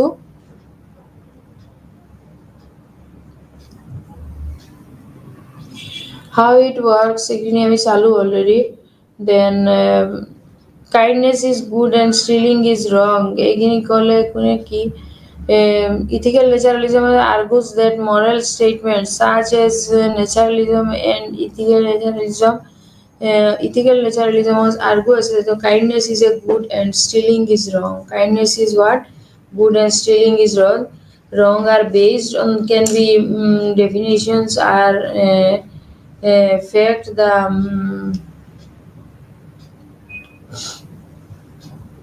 facts based or can be verified in the same way or other statements about the world. Itu বেলেগ যিটো গুড অৰ প্লেজাৰৰ কাৰণে যিটো একচুৱেলি দিয়া হৈছে এইটো বস্তুটো অনলি যিমানলৈকে পাব লাগিছিলে সিমানলৈকে এতিয়ালৈকে পোৱা নাই। Some are not doing it as a moral properties, but moral properties are identical to natural properties. So moral properties সদায় মানে কি থাকে identical থাকে, and in contrast ethical theories is natural in contrast to ethical non-naturalistic states that moral properties are also entire identical to natural properties. So ethical naturalismত যিটো আমি ইমানলৈকে পালো তাতে ethical naturalism and non-naturalismত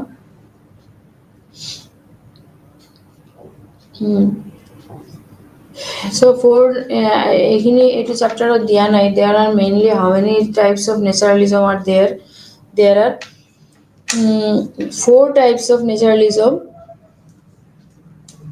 or 4 forms of naturalism.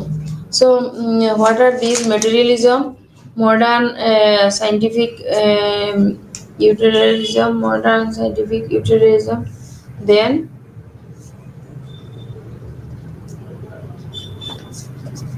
uh, um,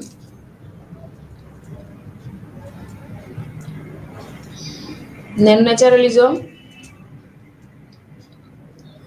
materialism, তাৰপিছত scientific naturalism, then humanism and dialectical materialism. So এইটো চাৰিটা অফাৰত নাই, but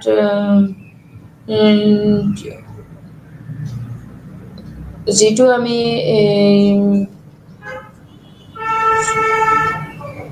এইটো আমাৰ চেপ্টাৰত এই চাৰিটা পইণ্ট এইটো আমাৰ ফাৰ্ষ্ট যোনটো এইটো অফাৰ চেপ্টাৰ এইটোতে এইখিনি বস্তুটো নাই, দেন দেট মিনছ হোৱাট আমি তথাপি এইটো এই চাৰিটা পইণ্টছ অলপ ডিছকাছ কৰি আছোঁ যিটো নেচাৰেলিজমৰ লগত ৰিলেটেড, সেইটো কাৰণে বিকজ দেৰ আৰ মেটেৰিয়েলিজম, নেচাৰেলিজম এণ্ড মেটাফিজিক্স, চ' and humanism and dialectical materialism. So এই চাৰিটাৰ জৰিয়তে তুমি ফ'ৰ এক্সাম্পলছ অফ ফিলচফিক ট্ৰেডিশ্যন, এইটো ফিলচফিক ট্ৰেডিশ্যনৰ মতে এই চাৰিটা পইণ্টছ দিয়া হৈছিলে আৰু যিহেতু এইটো ট্ৰেডিশ্যন চলি আছে সেইটো কাৰণে আছে, but this are not in our chapter. So' কিছুমান যেহেতু ethical naturalism is an example of what utilitarianism, then that means examples of utilitarianism includes কৰিছিলে public health measures, যেনেকা example এটা দিব পাৰো যেনেকা best people best happiness হ'ব পাৰে, best number of the people's got highest happiness. So suppose as an example public health measures like vaccination program and social distributing. So এই বস্তুবোৰ social distancing and while যেতিয়া আমি এইটো বস্তু আলোচনা কৰোঁ মোৰ বস্তুটো মোৰ মানে এইটো ইউটিলিটেৰিয়ামৰ পইণ্টখিনি যেতিয়া আমি আলোচনা কৰিম, then what we will get that public measures and like vaccination program and social distancing এই বস্তুবোৰৰ লগতেও আমি যদি আৰু কিবা আমি যেনেকুৱা বস্তু যিবিলাক ছ'চাইটিত আছে আপোনালোকেও ওলাব পাৰে কিছুমান নেচাৰেল যিবোৰ আছে তেনেকুৱা এই বস্তুবোৰ যদি আমি ওলাই এইটোত নন ইথিকেল নন নেচাৰেলিজমৰ আৰু ইথিকেল নেচাৰেলিজমৰ চেপ্টাৰত যদি এড কৰিব লগা পাৰোঁ মিলাইখিনি তেনেহ'লে আৰু ধুনীয়া হ'ব পাৰে। So' you can try for that examples, more examples, and choose any one examples. If you want to give a better examples, then you have to choose one examples and you can put it in your chapters according to the colors and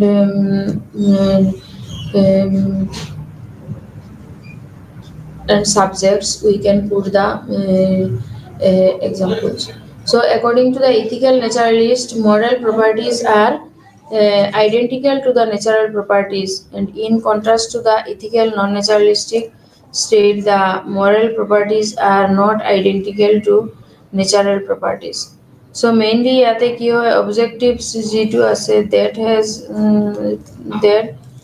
that which object presence of the people which one the presence of the people are identical in the non-naturalistic states or জৰিয়তে যিটো moral properties হয় এইটো non-identical to natural properties হয়, mainly these are non-identical to natural properties. So ethical naturalism or non-naturalism are the forms of moral realism mainly, and ethical naturalism আকৌ এইখিনিও states কৰিছিলে that moral properties like goodness, justice, righteous, etc. এইবোৰ completely natural, but according to the ethical naturalist, moral properties are identical to moral properties. So ethical naturalistৰ মতে কি আছিলে moral যিবিলাক properties হয় এইখিনি identical to natural properties. Then so intuitionism is a form of ethical non-naturalism, and it addresses the following questions. The questions are: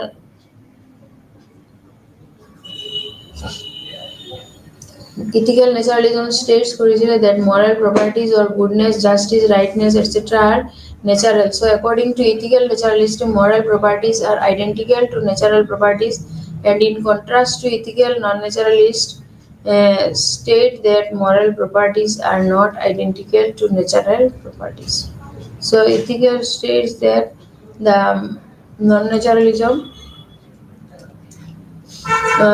যেনেকা আমি মোৰ এই অপেন আৰ্গুমেণ্টতো পাইছোঁ তাৰপিছত নন নেচাৰেলিজমত আকৌ এইখিনি পালোঁ যে ethical non naturalism claims that moral properties and facts দুটাই কি হয় নেচাৰেল প্ৰপাৰ্টিজ এণ্ড ফেক্টছৰ লগত ৰিলেটেড আৰু it holds that ethical sentences expire ethical sentences expresses proposition properties and expresses possession sentences or sentence বিলাকৰ পৰা যাতে express আমি proposition কৰিব পাৰো মানে sentence টো কি হয় sentence is not যদি আমি logically বা philosophically যাওঁ তেনে sentences are not used in logic and philosophy because in logic there are four or more than that types, but in ethical non-naturalism there are mainly three points are types are there according to Mori. So these are what naturalistic fallacy and open question argument and intuitionism. So এই তিনিটা points হল ethical নন ন্যাচারালিজমত included so এইখিনি included so ethical non-naturalism and non-naturalism both are what forms of moral realism যেটো ethical non-naturalismত আমি এটা naturalismত এইটো বস্তু পাইছো অলরেডি যে sentence and proposition the sentence and proposition or difference খিনি আমি কালিও কৈছিলো ভালকে বুঝাই that in a proposition there are in a proposition there are three parts and there will be one subject and one predicate but in sentence there is a only subject and or either subject or predicate or two both of the two or both of them or not or anyone. So in a proposition there are this is logically truth proposition. So sentence means what there is no sentence means anything any lines we can tell that this is sentence যে কোনো এটা লাইনক আমি বাক্য বুলি ক'ব পাৰো but প্ৰপজিশন বচন ক'বলৈ গ'লে কি হ'ব লাগিব তাতে অলপ আমাৰ অভিজ্ঞতাৰ ওপৰত ডিপেন্ড হ'ব লাগিব because without presentation and without hiding our report we cannot do আমি ইতি যিবিলাক প্ৰপজিশন আছে এইখিনি আমি এক্সপেৰিয়েন্স এক্সপেৰিয়েন্সটোৰ বাহিৰে আমি প্ৰপজিশন টু দেখুৱাব নোৱাৰো so that means what we must have some experience and এইটো এক্সপেৰিয়েন্সৰ জৰিয়তে আমি which are a true act বুলি ক'ব পাৰো তাক আমি এটা সত্যৰ act বুলি ক'ব পাৰো act and that are made true or false by the real or objective feature আৰু এইটোই হয় কি true অথবা false যেটোৰ জৰিয়তে আমি real বা objective features ক'ব পাৰো so according to ethical and non-naturalism moral features of the world could not be cannot be reduced to any set of non-moral features aru whereas in ethical naturalism moral features are seen to be reducible to non-moral so ekhini bostutu sure je ami naturalism e hok aru non-naturalism dutate ki ase আমি directly proposition to use koribo lagibo because in a proposition there are some experience and experiences জৰিয়তে আমি এইটো proposition use কৰিব পাৰো তাতে so without propositions this non-ethical naturalism is not possible so thank you